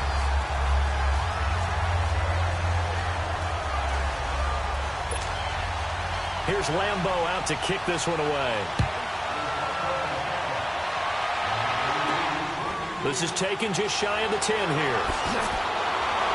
And a nice return sets him up pretty good here at the 30-yard line. The Eagles coming out as they get ready. And they're hoping to redo their efforts in the last drive when they got into the end zone. And just think of what it's like now on the sideline. Because when you score a touchdown, you have to go over and look at the tablet and see what you did on the last drive. When you scored points, it's a whole lot better view than when you're trying to figure out how to fix things there. They'll begin the drive with a Johnny. And he'll be limited to a short gain up to about the 34-yard line. Calais Campbell on the stop. Offensively with the lead, you want to run the ball, keep the clock going, but you also want to still kind of be in attack mode too, right? So how do you do that and not come back on your heels? Yeah, think about all the practices we've watched where they have that tempo period to go over things just like this, where they describe the scenario, tell you what they're looking for, and make sure that they're still attacking, yet at the same time not going so fast as to lead to... And look at this. They get the turnover they needed. It's intercepted. Picked off at the 38. And they have possession, and they have it at the 38-yard line. That's now his second interception in as many weeks from his linebacker position. And think about all the different techniques he has to employ in a passing situation. Is he spot dropping because it's zone? Is he picking up man-to-man? Is having to run with a running back or a tight end? In any event, great eyes, head on a swivel, and excellent hands. Yeah, versatility and showing those hands. A really nice gain of 25 yards. So on that play, defense was in the zone. They ran a crossing route offensively, but the defense there, you got to be good with communication, don't you? You certainly do, and it's not something that is really evident when you watch it on the screen. But everyone's talking, communicating, pointing, and it keeps you from chasing receivers because you have a specific zone you have to cover. When a receiver's in your zone and he crosses to another one, you got to let your guy know. They got a completion there, but I like the discipline they showed to stay in their proper areas and then make the tackle. They'll run it again with Fournette. And he'll get about 4 there as he takes it from the 10 down to the 6. And that, not a sight you want to see. Leonard Fournette very slow to get up. While the trainers take a look, we'll step aside.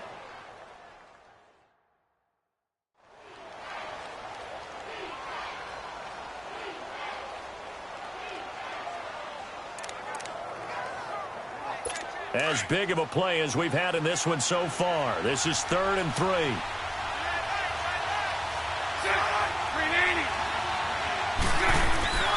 Here's Bortles to throw.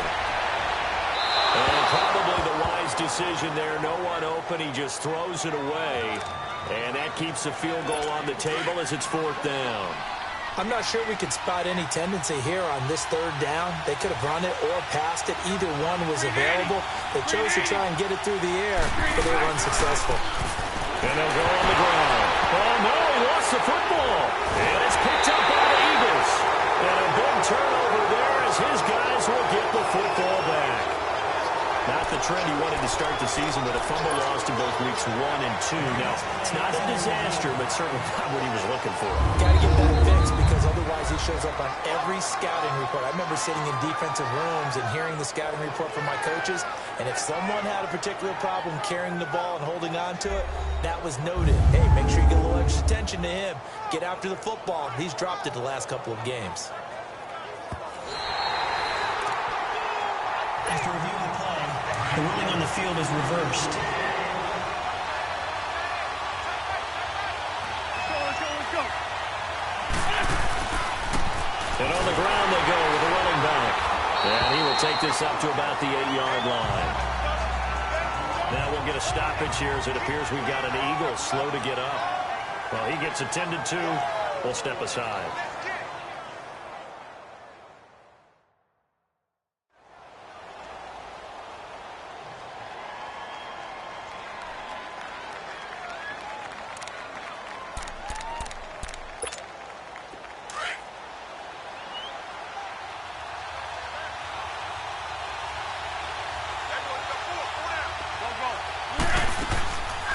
They'll run it now out of the gun. And he's going to be taken down shy of the 10, right around the 9-yard line. Telvin Smith that time there to make the play. A tight game like this, such a tough spot for the offense to be in. Even though they have the lead, Charles, back up so close to their goal line, they got to protect the football. And that's when you have to take care of your team with play calling as well. Not a lot of misdirection, not a lot of counters, not a lot of plays where you have extra ball handling. Get it right to the hands of your running back.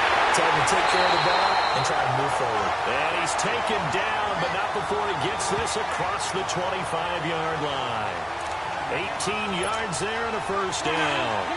Big hook up there, forced to throw it on 3rd down. The connection's going to keep the drive alive and also keep the clock moving. Yeah, and from a defensive perspective, didn't get a sack, didn't knock the ball free, didn't break up the pass.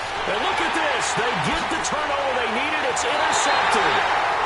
Picked off by the linebacker, Telvin Smith. And they will take over at the 29-yard line. Charles, when plays like that work, It's a thing to behold, but sometimes we see why they're buried deep in the playbook. And how many times have we been at practice and heard all the other guys chirping about, you know, I used to play quarterback in high school, I can do this, until it becomes a game situation. Not quite the same in many cases. A 14-yard first down pickup for the Jaguars. Time for a break. We'll come back, see what transpires after this.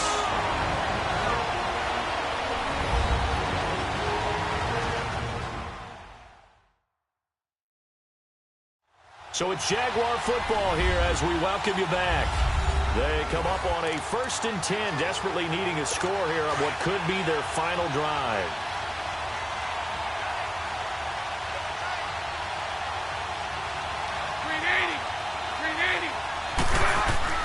Bortles now on 1st down. And it pops free. The collision there jarred the ball loose and brings up 2nd down. So he can't hang on, and as I watch that unfold, I remembered an expression that I've heard, maybe from you, I don't know, but you're going to get hit anyways, might as well hold on to the ball. Well, you know a coach said that, right? Yeah. Not an actual player. Not any chance at all. Way easier said than done. Now he is going to be stopped cold behind the line of scrimmage. They'll wind up losing 3 yards here, and that'll make it 3rd and 13. He'll look to throw. That's into the hands of Westbrook over the middle. They get 7 there, but it brings up 4th. Clock running, about to hit 90 seconds to go in the game. He's back to throw. And is it a touchdown? No signal. No, they say incomplete. They had to go for it with such little time remaining. And the Eagles defense able to hold. Well, certainly not the way that they were hoping that possession would end, failing to convert on 4th. And now they've got to make sure that they keep their poise, they keep their confidence. Just because it didn't work once doesn't mean if they get that same situation later that they shouldn't go for it again. The defense feels great, but the offense, they can't be despondent.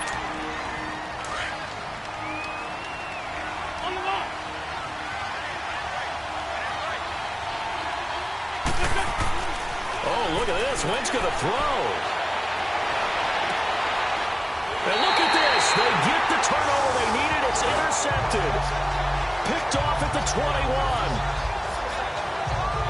Just a little bit of a rough stretch. 6 interceptions now in these last 2 weeks combined. I know the easy thing, mechanics, footwork, things of that nature. I'm also wondering, is he getting fooled by what he's seeing on defense? Has the scouting report changed? Are they showing him things different than what he expected?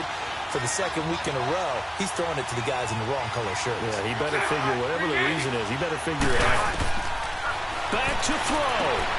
Got his man complete over the middle. That's Cole. And brought down, but not before they get it inside the 10 to the 7. A nice pickup at 14, and it moves the stick, sets up a 1st and goal. And he's got it. And he'll be brought down here at the 3-yard line. That'll bring up 2nd and goal after the gain of 5. Now the Jags are moving quickly in the hurry-up. They'll look to throw. And he can't get a throw away. He's taken down. Mike Bennett in there to drop him as the clock continues to roll. Back to throw. And this is caught. For the moment, it's a touchdown, but multiple flags down, so let's sort this out. Illegal forward pass. Offense. Late game, that hurts. Take the touchdown off the board. No doubt about it, and this is where you make a great movie scene, right? Go in, rally the team. Okay, we lost points there. Let's get it back and go out and score again. Can he get it done? Now Bortles. And that is incomplete. They can't hook up here on the 4th down pass attempt. And that'll be just about all she wrote for this one. So a tough pill to swallow there. A would-be touchdown pass in and out of his hands on 4th. Sometimes it just comes down to execution, doesn't it? Because we're always questioning, should they go for it, should they not? Is it the right play call, is it not? In this situation, everything was right except for the finish. You have to catch the ball and convert. They'll run with a former Badger. It's Corey Clement. And he got blown up on that play. Back at the 20. And now the Jags going to signal for another timeout, as the clock will stop with 18 seconds remaining.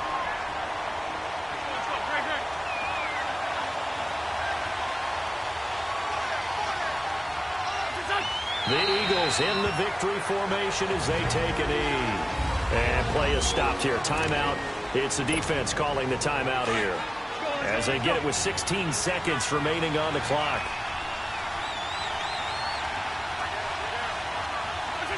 They'll go ahead and take the knee here, and the unbeaten season will continue.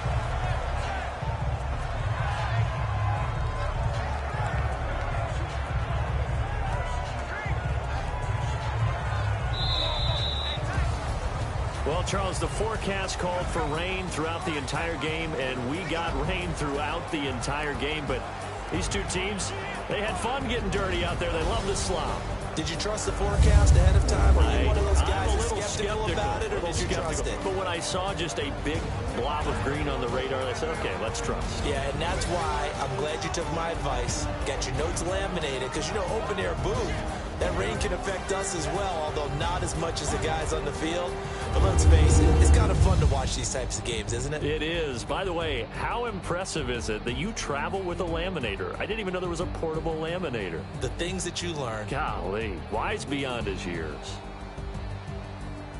So for the Eagles, they continue to cruise through this first half of the schedule as they move to 8-0 now on the campaign. And now it's off to Heathrow as they get set to fly back to the U.S. in a couple hours. Meanwhile, for Jacksonville, they'll fall to 5-3 with a loss. And they'll take this loss into the bye as they'll be back in action in Week 10.